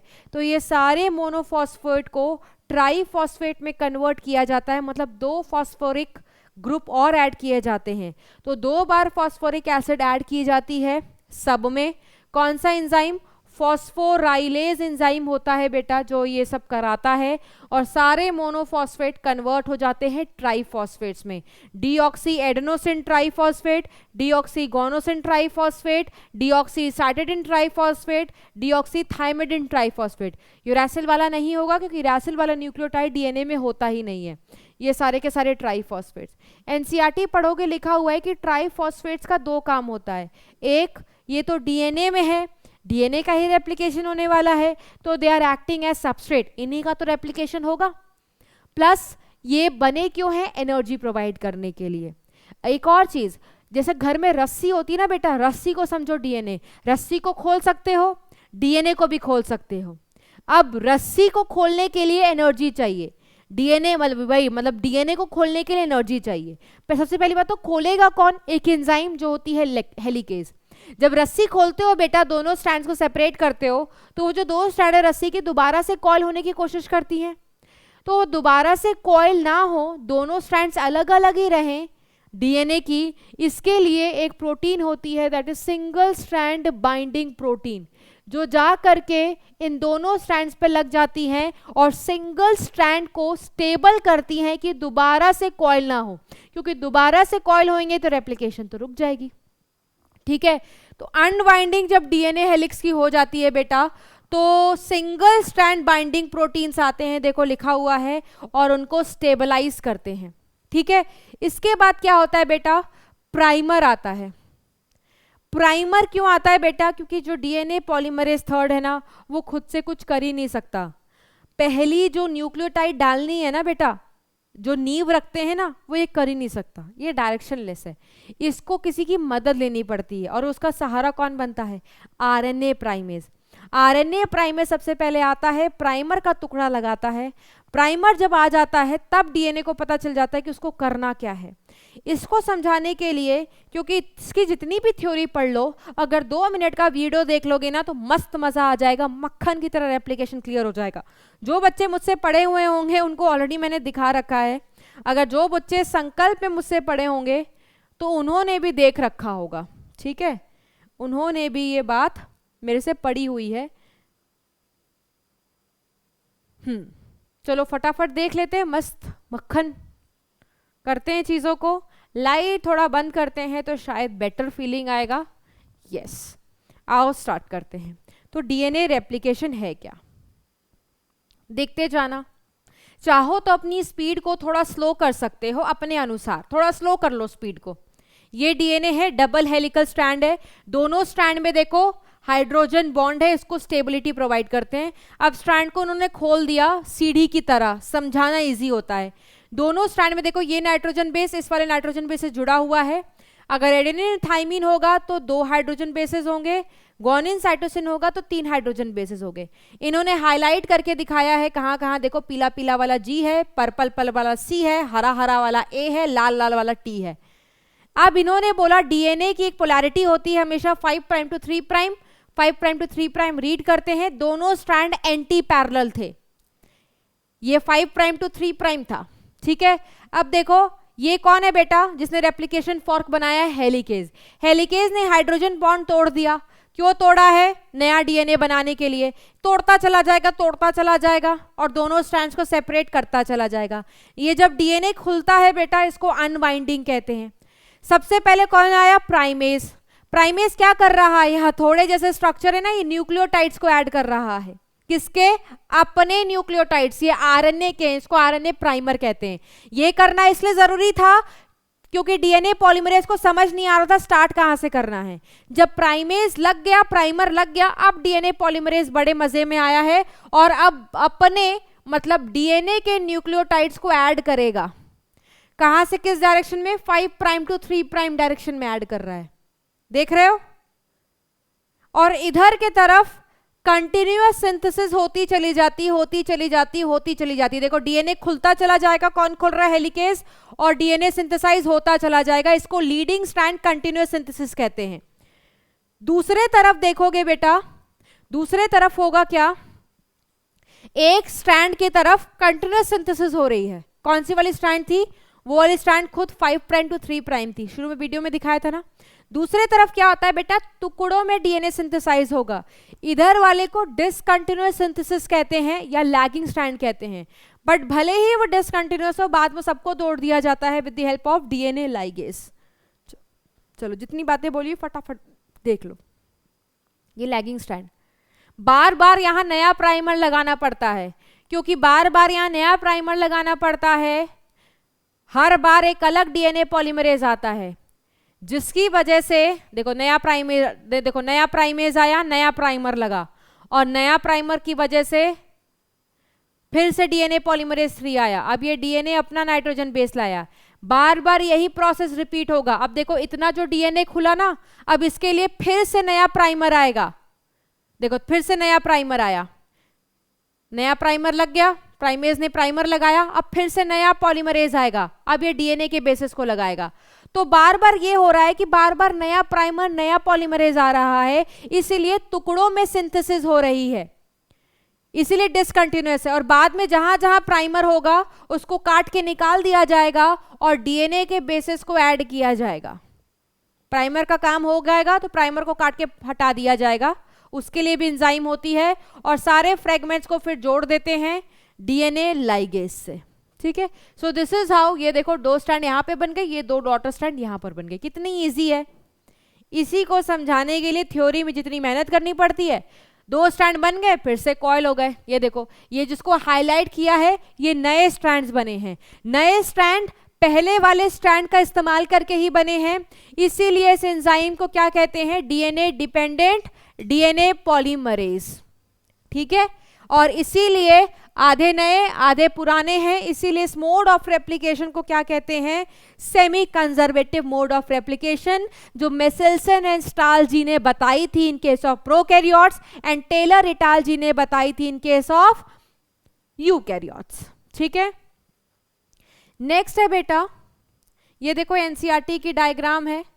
एक स्ट्रैंड पर कंटिन्यूअस लैगिंग लीडिंग स्ट्रैंड कहते हैं इसको, और एक पर लैगिंग वीडियो में भी दिखाया क्यों लैगिंग है, क्योंकि इधर की तरफ बार बार नया प्राइमर ऐड करना पड़ रहा था। ठीक है, जिधर की तरफ कंटिन्यूअस होती है इसको कंटिन्यूअस सिंथेसिस, जिधर की तरफ डिसकंटिन्यूअस सिंथेसिस। इनको ओकाजाकी फ्रेगमेंट्स बोलते हैं, जो कि बाद में ज्वाइन किए जाते हैं with the help of DNA ligase. DNA एक बार में नहीं खुलता बेटा, पार्ट्स में खुलता है, क्योंकि एक ही बार में पूरा डीएनए रेप्लिकेशन के लिए खुल जाएगा तो सेल के पास इतनी एनर्जी ही नहीं होगी, वो अफोर्ड ही नहीं कर पाएगा। अगर तुम 1-2 करोड़ का फ्लैट लेना है तो तुम ईएमआई बनवा लेते हो। 1-2 करोड़ तो मैंने बहुत ज़्यादा फ्लैट वाला एग्जाम्पल ले लिया। बहुत घर में बेटा मिडिल क्लास फैमिली है, हम सब we all belong to middle class family, है ना। अब टाटा अंबानी वाला और सेलिब्रिटी वाला जैसा लाइफस्टाइल तो है नहीं कि एक ही बार में सारा पैसा, आपने घर में देखा होगा फ्रिज आए टीवी आए किश्त बनवा ली जाती ईएमआईज, है ना। उससे क्या हो जाता है बेटा कि थोड़ा थोड़ा करके पैसा जाता रहता है, पता भी नहीं चलता और चीज़ भी आपकी हो जाती है। सिमिलरली किश्तों में डीएनए खुलता है, क्योंकि थोड़ा थोड़ा फिर एनर्जी खर्च होता जाएगा और इस तरीके से डीएनए रेप्लिकेशन भी हो जाएगी। एकाएक एक ही साथ पर सेल पर इतना बोझ नहीं पड़ेगा, कितनी एनर्जी चाहिए। इसी वजह से पार्ट पार्ट में डीएनए खुलता है, जितने पार्ट का रेप्लिकेशन हो जाए वो कॉइल हो जाते हैं। फिर आगे मूव करता है हेलिकेज, उसको खोलता है, उसका रेप्लिकेशन करता है, फिर आगे जाता है। तो इसी तरीके से पार्ट पार्ट में वो खोलता चला जाता है और जो हिस्सा खुलता चला जाता है उसका रेप्लिकेशन होता चला जाता है। ठीक है, नेक्स्ट हम बात करेंगे ट्रांसक्रिप्शन की। ट्रांसक्रिप्शन में क्या होता है बेटा, डीएनए से बनता है, डबल स्टैंडर्ड डीएनए से बनता है सिंगल स्टैंडर्ड आरएनए। कौन बनाता है बेटा, यहाँ पे भी जो एंजाइम है उसको हम कहते हैं डीएनए डिपेंडेंट आरएनए पॉलीमरेज। अब यहाँ पर नाम आरएनए पॉलीमरेज इसलिए है, आरएनए पॉलीमरेज नाम क्यों है, क्योंकि अब आरएनए के न्यूक्लियोटाइड्स रिपीटिंग पॉलीमर बनते चले जाएंगे। बट ये आरएनए बनना भी डीएनए के स्ट्रैंड्स पर डिपेंडेंट है, इसलिए इसको डीएनए डिपेंडेंट कहते हैं। नया आरएनए तब तक नहीं आ सकता जब तक इसको टेम्पलेट डीएनए ना मिले। टेम्पलेट मतलब जो डीएनए एग्जिस्ट कर रहा है पहले से, उसको टेम्पलेट डीएनए कहते हैं, जिसका इस्तेमाल करके, जिसके जरिए तुम नया आरएनए बनाने वाले हो। ठीक है, और ये आरएनए भी सिर्फ और सिर्फ कैटलाइज कर सकता है इन 5 प्राइम टू 3 प्राइम डायरेक्शन, क्योंकि ये खुद इस डायरेक्शन में कैटलाइज करता है। ये हमेशा टेम्पलेट कौन सा इस्तेमाल करेगा, उस टेम्पलेट का इस्तेमाल करेगा, उस डीएनए स्ट्रैंड का इस्तेमाल करेगा जिसकी पोलैरिटी खुद 3 प्राइम टू 5 प्राइम स्ट्रैंड है।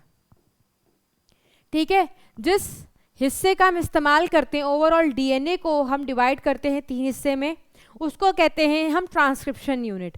एक होता है प्रमोटर। प्रमोटर वो हिस्सा होता है जहां पर एंजाइम आकर के लगती है। ये वाला हिस्सा खुद ट्रांसक्रिप्शन में नहीं जाएगा, ये बस प्रमोट करता है ट्रांसक्रिप्शन के प्रोसेस को। स्ट्रक्चरल जीन वो हिस्सा होता है जो एक्चुअली में ट्रांसक्राइब होते हैं, जो एक्चुअली में आरएनए बनाते हैं।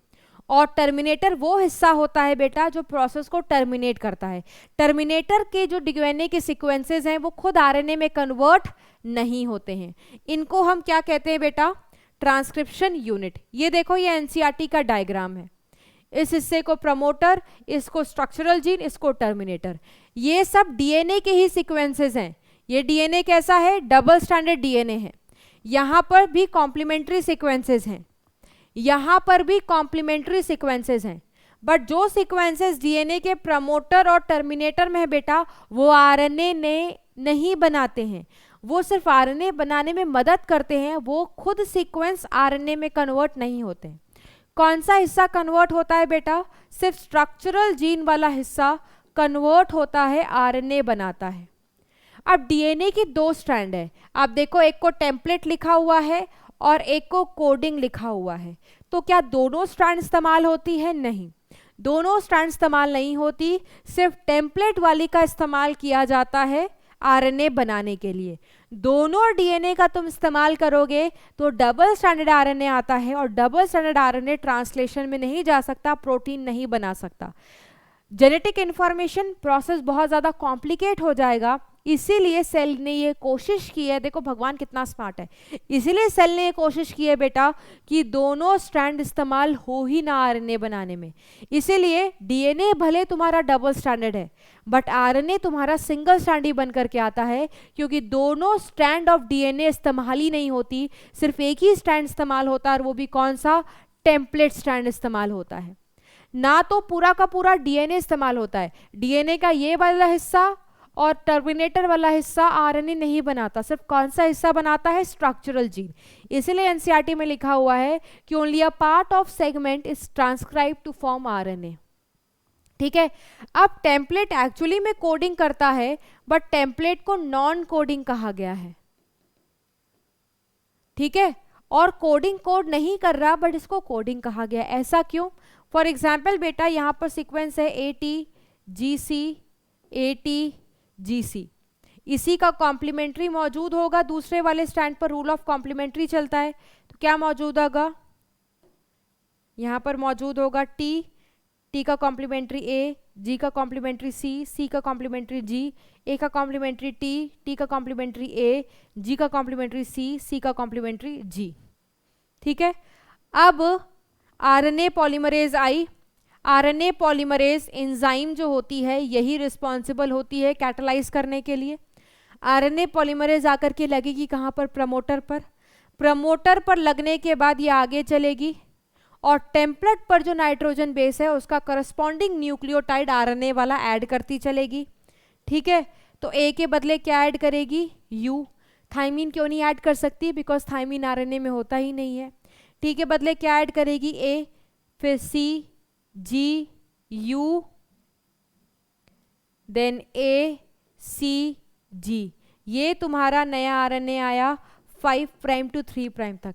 आरएनए पॉलीमरेज आगे मूव करती रहेगी और इन सारे नाइट्रोजन बेस का कॉम्प्लीमेंट्री न्यूक्लियोटाइड आरएनए ऐड करती चली जाएगी। ये सिलसिला कब तक होगा बेटा, जब तक आरएनए पॉलीमरेज कहाँ ना पहुंच जाए, टर्मिनेटर वाले साइट पर। टर्मिनेटर वाले साइट पर एक फैक्टर मिलता है, रो फैक्टर। रो फैक्टर क्या करता है, सब चीज को अलग अलग कर देता है और ट्रांसक्रिप्शन उसी दौरान रुक जाती है। ठीक है, अभी इसके लिए भी आपको एक वीडियो दिखाएंगे, टेंशन मत लो। अब एक चीज देखो बेटा, ये जो सीक्वेंस आई है ये हमारे हूबहू इस सीक्वेंस से मिल रही है, बस फर्क है जहां जहां टी है वहां वहां पर यू आया होगा, क्योंकि जो नया आरएनए बन के आने वाला है वो एग्जैक्टली वो एग्जैक्टली हमारे इस नीचे वाले स्ट्रैंड से मैच करता है, इसीलिए इस वाले स्ट्रैंड को कोडिंग स्ट्रैंड कहा गया है, जबकि ये किसी के लिए कोड नहीं करते हैं। तो अगर आपको कोडिंग स्ट्रैंड का सीक्वेंस दिया गया है और अगर आपसे पूछा जाए कि नया आरएनए जो बन करके आना है वो बताओ, तो टी की जगह बस यू कर देना, दैट्स इट। ठीक है, ये देखो प्रोकैरियोट में ट्रांसक्रिप्शन कराने के लिए बेटा एक ही टाइप की एंजाइम होती है और उसको हम क्या कहते हैं, डीएनए डिपेंडेंट आरएनए पॉलीमरेज। एक ही टाइप की मिलती है और ये एक टाइप ऑफ आरएनए पॉलीमरेज सारे टाइप ऑफ आरएनए बना सकती है, M T N R RNA. ठीक है, सबसे पहला होता है इनिशिएशन स्टेप, जिसमें सिग्मा फैक्टर, जिसको इनिशिएशन फैक्टर कहते हैं, along with the RNA polymerase आकर के प्रमोटर पर लग जाता है। जैसे ही सिग्मा फैक्टर आता है प्रोसेस को इनिशिएट कराता है और वहां से फिर निकल जाता है। उसके बाद पूरा का पूरा इलोंगेशन, इलोंगेशन मतलब यही कि धीरे धीरे आरएनए के न्यूक्लियोटाइड जो लगते चले जा रहे हैं, लगते चले जा रहे हैं, लगते चले जा रहे हैं, इसको कहते हैं हम इलोंगेशन। ये कौन करा रहा है, आरएनए पॉलीमरेज, क्योंकि अब सिग्मा फैक्टर जा चुका है। लास्ट स्टेप होता है टर्मिनेशन, जो कि कौन कराता है, टर्मिनेटिंग फैक्टर, जिसको हम कहते हैं रो फैक्टर। ये देखो एनसीईआरटी का डायग्राम है, ठीक है, ट्रांसक्रिप्शन इन प्रोकैरियोट्स के लिए। एनसीईआरटी ने जो डायग्राम दिया है बेटा, ये ट्रांसक्रिप्शन इन प्रोकैरियोट्स का है, बट ट्रांसक्रिप्शन चाहे इनमें हो चाहे यूकैरियोट्स में सेम तरीके से चलती है। मतलब प्रोसेस तो यही होगा, पहले initiation, elongation, then termination. But NCERT ने जो डायग्राम दिया है ना, ये ट्रांसक्रिप्शन नहीं है। यूकैरियोट्स में ट्रांसक्रिप्शन के बाद जो मॉडिफिकेशन कराई जाती हैं ये वो हैं। तो पहले इसके लिए एक वीडियो देख लेते हैं, उसके बाद चर्चा करेंगे। आ जाओ आ जाओ। वीडियो देखने से पहले एक चीज बता देते हैं, प्रोकैरियोट्स में तो एक ही टाइप का आरएनए पॉलीमरेज होता है, बट हमारे केस में 3 टाइप ऑफ आरएनए पॉलीमरेज होता है, RNA polymerase 1, RNA polymerase 2, RNA polymerase 3। RNA polymerase 1 क्या करता है बेटा, राइबोसोमल आरएनए बनाता है, एज यू कैन सी। ये क्या करता है बेटा, 2HN आरएनए बनाता है, हेट्रोजीनस न्यूक्लियर आरएनए। बट ये नॉन फंक्शनल होता है, क्यों, क्योंकि इसके पास एक्सॉन के साथ साथ इंट्रॉन्स भी होते हैं। इंट्रॉन्स निकम्मा सेगमेंट होता है बेटा, कुछ भी काम नहीं करता है। तो जो कुछ भी काम नहीं करता उसको घर से निकाल देते हैं, ये क्यों रखेंगे। तो आरएनए इंट्रॉन्स को हटा देता है। तो HN आरएनए शुरुआत में जब बनता है तो नॉन फंक्शनल आता है, क्योंकि इंट्रॉन्स की प्रेजेंस होती है। उसको फंक्शनल बनाने के लिए इंट्रॉन्स को रिमूव कर दिया जाता है with the help of splicing, with the help of snurps protein. और जो अब आरएनए बन करके आता है फंक्शनल आरएनए, उसको हम क्या कहते हैं, mRNA। इसको फंक्शनल कैसे बनाया जाता है मैं आपको बताऊंगी। लास्ट टाइप है पॉलीमरेज 3, तो tRNA, small cytoplasmic RNA, 5S RNA और SNRNA यही बनाते हैं। ये SNRNA बेटा इंट्रॉन्स की रिमूवल में हेल्प करता है। ज्यादातर राइबोसोमल आरएनए पॉलीमरेज 1 बना देता है। एक राइबोसोमल आरएनए है बेटा जो आरएनए पॉलीमरेज 3 बना रहा है। ठीक है, let me show you the animation video, just a second, let me switch off the light as well.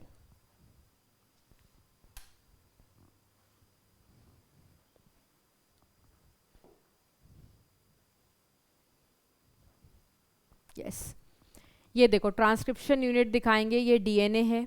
जो डीएनए का हिस्सा आरएनए बनाता है उसको जीन कहते हैं, स्ट्रक्चरल जीन वाला हिस्सा है। स्पीड स्लो कर लेना बेटा अपने अकॉर्डिंग आप। और स्ट्रक्चरल जीन के दोनों तरफ, एक तरफ प्रमोटर मौजूद होता है, एक तरफ टर्मिनेटर। ये पूरा डीएनए का ही है, डीएनए में ही हम डिफाइन कर रहे हैं प्रमोटर, टर्मिनेटर और स्ट्रक्चरल जीन। ठीक है, अब प्रमोटर रीजन पर कौन आया बेटा, ट्रांसक्रिप्शन फैक्टर, सिग्मा फैक्टर जिसको कहते हैं। क्यों आया है, प्रोसेस को स्टार्ट कराने के लिए। ठीक है, ये आएगा नहीं तो प्रोसेस स्टार्ट इनिशिएट होगा नहीं। जैसे ही सिग्मा फैक्टर आता है ट्रांसक्रिप्शन शुरू हो जाती है। उसके बाद देखो यहाँ पे भी आरएनए के दोनों डीएनए के स्ट्रैंड्स को अलग अलग किया गया हाइड्रोजन बॉन्ड्स को तोड़ करके, और आरएनए पॉलीमरेज आकर के लगा ना, बड़ा सा क्या है आरएनए पॉलीमरेज, और नया आरएनए बनाता चला जा रहा है। आरएनए बनाने के लिए भी कॉम्प्लीमेंट्री बेस पेयरिंग का इस्तेमाल किया जा रहा है।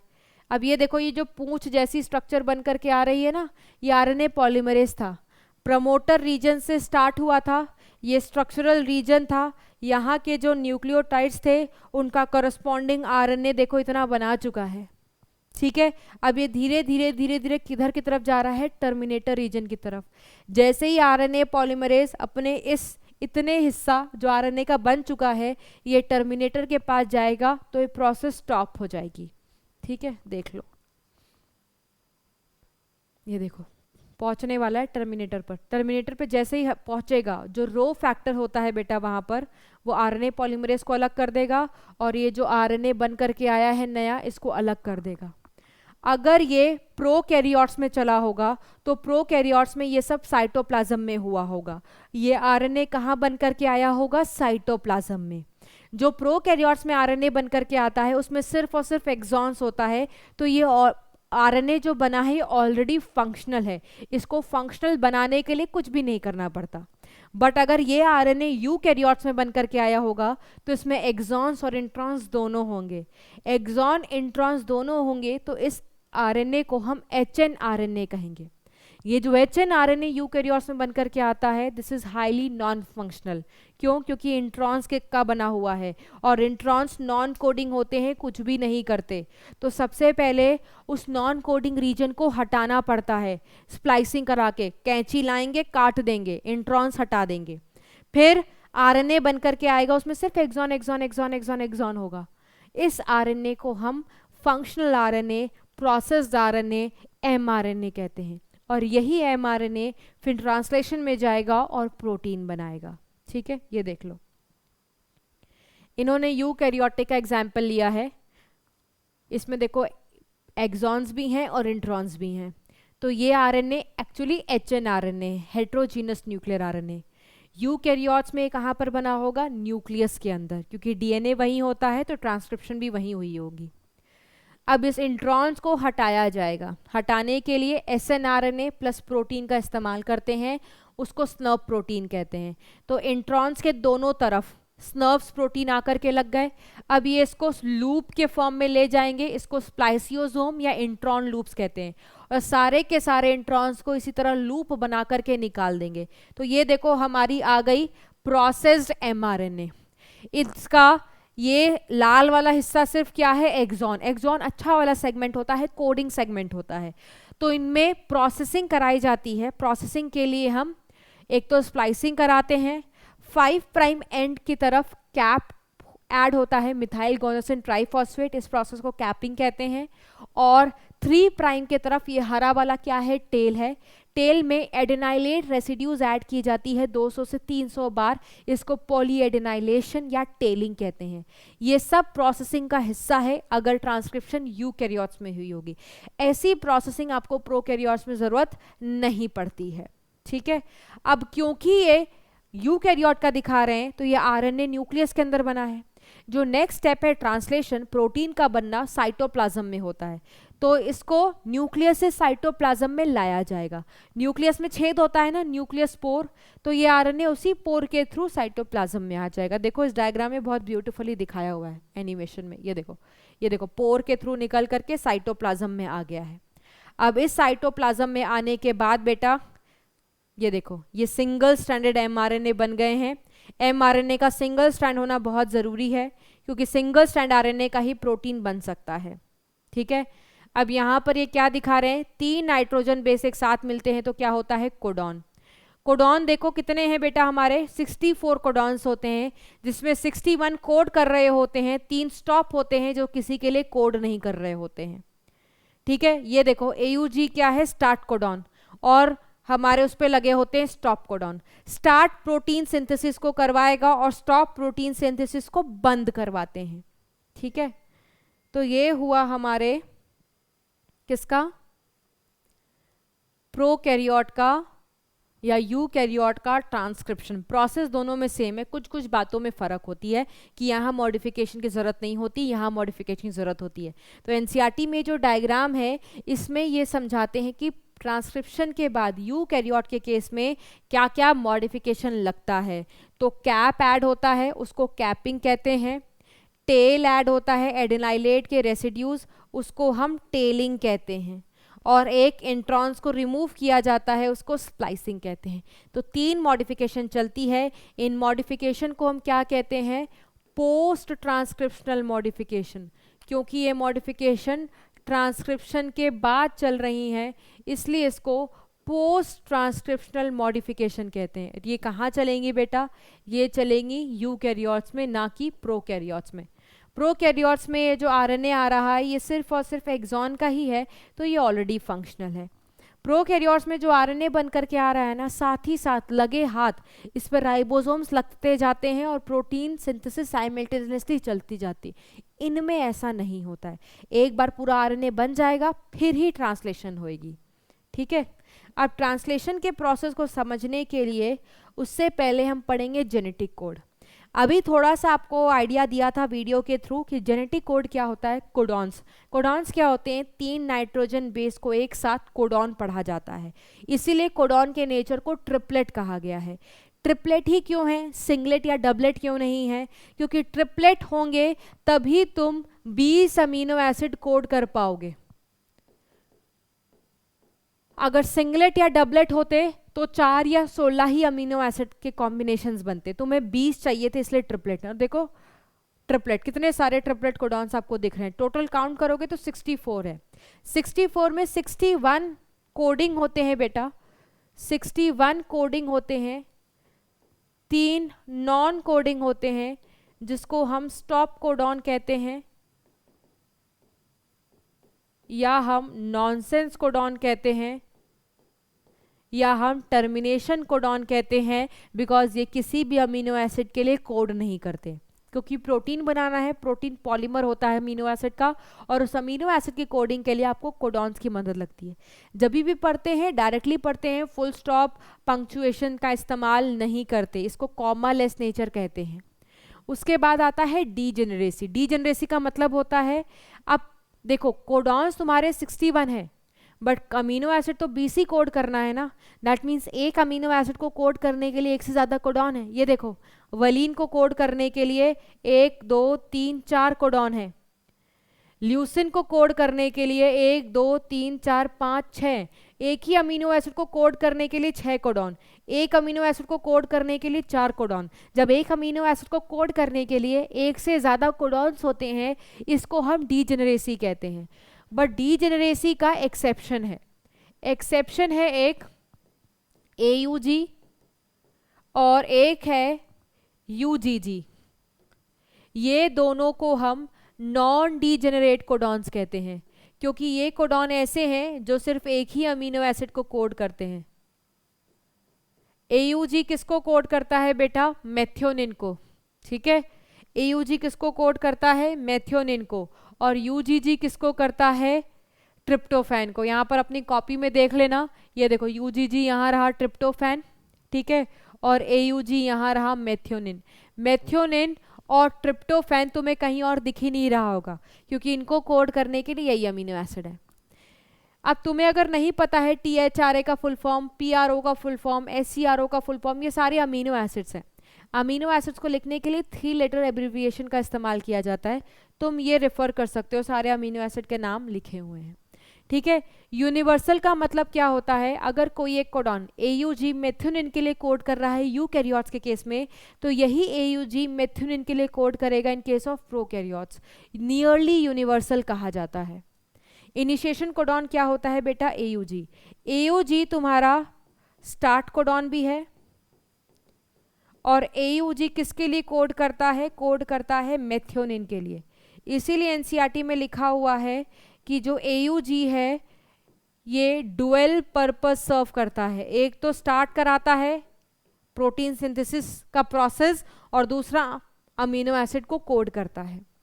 फिर होता है स्टॉप सिग्नल। 3 स्टॉप सिग्नल हैं आपको, UAA, UAG, UGA। UAA, UAG, UGA ये स्टॉप कोडॉन्स हैं। दैट मीन्स प्रोटीन सिंथेसिस के बनने को स्टॉप करा देंगे। ठीक है, इनके लिए कोई tRNA नहीं है, इनके लिए कोई अमीनो एसिड नहीं है, किसी भी अमीनो एसिड के लिए कोड नहीं करते, क्योंकि इनका काम ही है प्रोटीन सिंथेसिस को स्टॉप कराना, स्टॉप लगाना प्रोटीन के बनने पर। इसके बाद हमेशा नॉन ओवरलैपिंग तरीके से कोडॉन को रीड करना चाहिए। अच्छा, इसमें एक मिसिंग है पॉइंट कि कोडॉन स्पेसिफिक होते हैं, एक कोडॉन एक ही अमीनो एसिड के लिए कोड करेगा, बट इसका एक एक्सेप्शन होता है जीओजी। जीओजी जनरली वलीन के लिए कोड करता है, बट कभी कभार ये एज अ स्टार्ट कोडॉन की तरह भी काम कर सकता है और एयूजी के लिए भी कोड कर सकता है। तो ये जो जीओजी है ये एम्बिगुअस कोडॉन है, क्योंकि स्पेसिफिक नहीं होता, इसका मन बदल जाता है, ठीक है। Otherwise rest of the codon non ambiguous हैं और स्पेसिफिक होते हैं, एक ही अमीनो एसिड के लिए कोड करेंगे, ठीक है। इसके बाद एनसीईआरटी में टीआरएनए का स्ट्रक्चर है। टीआरएनए के दो तरीके के स्ट्रक्चर होते हैं बेटा, एक 2D स्ट्रक्चर होता है, एक 3D स्ट्रक्चर होता है। ये है 2D स्ट्रक्चर डीएनए का, एक पत्ती से मैच करता है, क्लोवर लीफ लाइक, और ये 3D देखो एल, इन्वर्टेड एल। तो पुरानी एनसीईआरटी में बेटा इस तरीके का स्ट्रक्चर दिया होता था टीआरएनए के लिए, बट अब जब नई एनसीईआरटी आई है तो इन्वर्टेड एल वाले स्ट्रक्चर इस्तेमाल कर रहे हैं। ये देखो एनसीईआरटी में this is inverted L, this is inverted L, ये एनसीईआरटी का डायग्राम है, ठीक है। तो आपको ज़्यादा परेशान नहीं होना है, सिर्फ ये समझो आरएनए है, एक टीआरएनए है।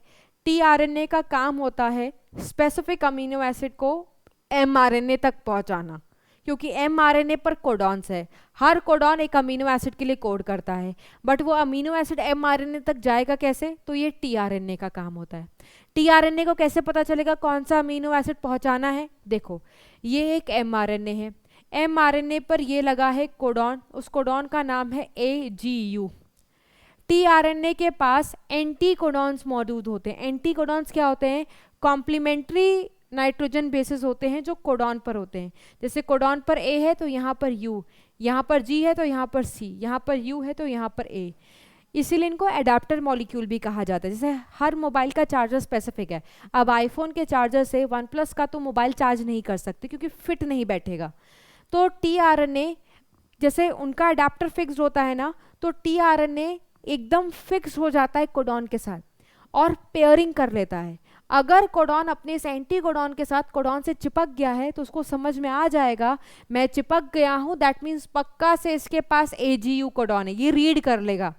टीआरएनए जैसे ही रीड कर लेगा इसको पता चल जाएगा कौन सा कोडॉन है, और AGU का करस्पॉन्डिंग अमीनो एसिड देखो ये लेकर के आ गया है, दैट इज सीरीन, ठीक है। यहाँ पे भी अपने इस एंटी कोडॉन की मदद से इस कोडॉन की रीडिंग लगा लेगा और उसका स्पेसिफिक अमीनो एसिड लेकर के आ जाएगा। UAC किसके लिए कोड करता है, टायरोसिन। तो टीआरएनए का भी दो काम है, एक तो कोडॉन की रीडिंग करना प्लस अमीनो एसिड को ब्रिंग करना टू दी एमआरएनए, ठीक है। अब ये करता कैसे है, इसके लिए भी एक पिक्चर है, सॉरी पिक्चर नहीं एनिमेशन है। हाँ, टीआरएनए का स्ट्रक्चर जो बताया था बेटा, इनकी एग्जिस्टेंस बताई थी फ्रांसिस क्रिक ने। 2D स्ट्रक्चर एक अलग साइंटिस्ट ने बताया था, 3D स्ट्रक्चर एक अलग साइंटिस्ट ने बताया था, ठीक है। अब ये कैसे काम करते हैं आपको पता चल जाएगा once we will see the animation video of translation, process of translation. Okay, let's see the video part, फटाफट देखते हैं बेटा। तो ये देखिए, ये एक एमआरएनए है और उस पर सीक्वेंसेस लगे हुए हैं। तो सबसे पहले राइबोसोम, प्रोटीन की फैक्ट्री, इनका आना बहुत ज़रूरी है, ये आएंगे नहीं तो प्रोटीन बनेगा कैसे। तो सबसे पहले छोटा यूनिट ऑफ राइबोसोम आता है, उसके बाद टीआरएनए आता है। टीआरएनए के पास देखो अपना एंटी कोडॉन है और इसके रिस्पेक्टिव इनके पास एक अमीनो एसिड भी है। तो ये कहीं भी जाकर के चिपक जाएगा नहीं, ये पहले जाकर के देखेगा इसका पार्टनर कहाँ पर मौजूद है, कौन सा पार्टनर, कॉम्प्लीमेंट्री पार्टनर ढूंढेगा। तो UAC मतलब AUG वाला पार्टनर ढूंढेगा, यहाँ मिल गया। जैसे ही मिल जाएगा, AUG इनिशिएशन कोडॉन है, यहीं से प्रोसेस स्टार्ट होगा। अगर AUG नहीं मिल रहा है इनको, GOG मिल गए तो GOG स्टार्ट कर सकता है, ठीक है। लेकिन जो सबसे पहला कोडॉन है जिस पर आकर के इनको लगना है वो हमेशा इनिशिएशन स्टार्ट कोडॉन होना चाहिए, जो कि AUG है, ठीक है। जब पहले राइबोसोम आ गया छोटा वाला, फिर ये टीआरएनए आ गया, अब बड़ा वाला राइबोसोमल आएगा, राइबोसोमल की यूनिट, ठीक है। 2 यूनिट होते हैं ना, बड़ा छोटा, 11वीं क्लास में पढ़ा होगा। तो चलो देखते हैं, आ जाओ। ये देखो छोटा वाला राइबोसोम आया, आ रहा है, आने दो। छोटा वाला राइबोसोमल यूनिट किसको ढूंढेगा? ये भी स्टार्ट कोडॉन को ढूंढेगा। स्टार्ट कोडॉन पर आकर के लग गया AUG पर। जब ये लग जाएगा तो इसके बाद कौन आएगा? tRNA। tRNA जब लग गया, देखो आकर के अपने ही पार्टनर को ढूंढा है, कॉम्प्लीमेंट्री पार्टनर। कैसे पता? अगर ये पूरा फिक्स्ड हो गया है, just like charger and phone, अगर सेम चार्जर सेम फोन का है, फिट हो जाता है ना अडेप्टर। अगर ये पूरा फिट हो गया है मतलब ये सही पार्टनर पर जाके लगा है और अपना ये अमीनो एसिड भी लेकर के आ गया है। तो एफमेट फॉर्माइलेटेड मेथियोनिन होता है, क्योंकि प्रोकैरियोट्स में मेथियोनिन फॉर्माइल ग्रुप से अटैच होता है। अब तुम्हें इतना करने की जरूरत नहीं, तुम सोचो मेथियोनिन आ गया। सबसे पहला अमीनो एसिड हमेशा मेथियोनिन ही होगा। क्यों? क्योंकि सबसे पहला स्टार्ट कोडॉन AUG होता है। अब क्या होगा? बड़ा वाला देखो छतरी आ रहा है, दैट इज बड़ा वाला राइबोसोमल यूनिट। ठीक है, आ जाएगा, लगने दो। क्योंकि प्रोकैरियोट का केस ले रहे हैं, प्रोकैरियोट में बड़ा वाला यूनिट 50S होता है, छोटा वाला यूनिट 30S होता है। अगर यूकैरियोट में होता तो छोटा वाला 40, बड़ा वाला 60। प्रोसेस सेम है, चाहे प्रोकैरियोट्स हो चाहे यूकैरियोट्स। आ जाओ फटाफट देख लो। आप अपनी तरफ से स्पीड स्लो कर सकते हो, मैं यहाँ से नहीं कर पाऊंगी क्योंकि वीडियो डाउनलोडेड है, बट आप कर सकते हो। अब देखो क्या होगा। अब देखो जो बड़ा वाला राइबोसोम होता है उसके ऊपर 3 साइट्स होती हैं बेटा, ये और ये। ठीक है, जो जहां पर tRNA है वो वाली साइट होती है P साइट। जहां पर ये खाली है, कुछ भी नहीं है, दिस इज A साइट। और एक ये वाली साइट होती है जिसको हम कहते हैं E साइट। हमारी एनसीईआरटी में 2 ही साइट लिखा हुआ है, बट एक्चुअली 3 साइट होती है। इन तीनों साइट का अपना अपना काम है। काम क्या है? P साइट का काम है, इसके पास पेप्टाइडल ट्रांसफरेज एंजाइम होती है। ट्रांसफरेज, ये अमीनो एसिड को यहाँ से ट्रांसफर करेगी इधर की तरफ, देखना भी आप। A साइट एक्सेप्टर साइट है, जो नया tRNA आएगा बेटा वो हमेशा इधर से ही आएगा। जो tRNA खाली होता चला जाएगा वो E के पास चला जाएगा, और E से फिर वो वापस एग्जिट साइटोप्लाज्म में चला जाएगा। तो आप प्रोसेस स्टार्ट करते हैं, आगे बढ़ाते हैं इसको। ये देखो,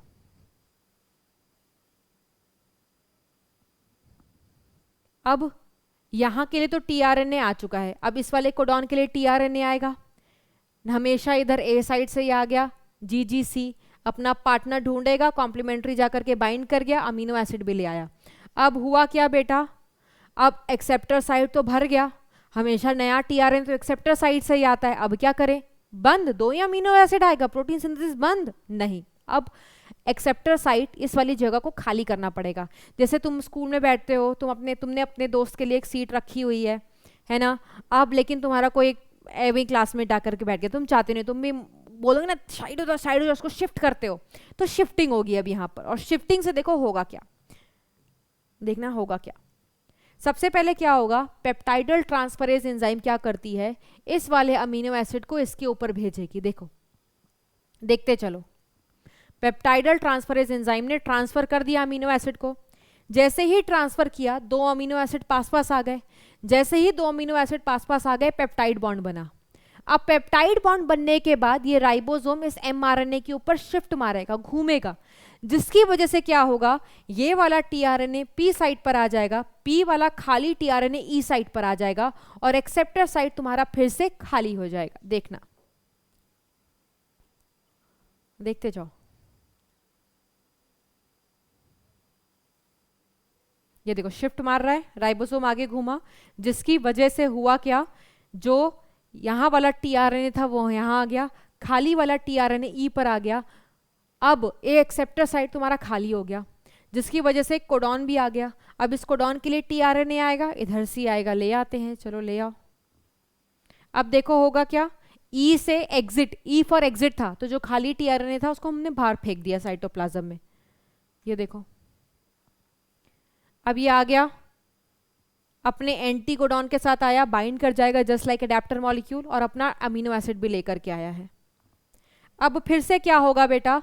एक्सेप्टर साइट फिर से खाली हो गया। अभी तो और कोडॉन्स थे, अब क्या कराएंगे? फिर से शिफ्टिंग होगी, बट शिफ्टिंग से पहले क्या होगा? ये अमीनो एसिड का ट्रांसफर होगा यहाँ पर, और प्रोलीन और टायरोसिन के बीच में बनेगा पेप्टाइड बॉन्ड। बॉन्ड बनने के बाद फिर से वही होगा, ये tRNA पूरा यहाँ, ये खाली tRNA यहाँ, और एक्सेप्टर साइट फिर से खाली हो जाएगा। देखो,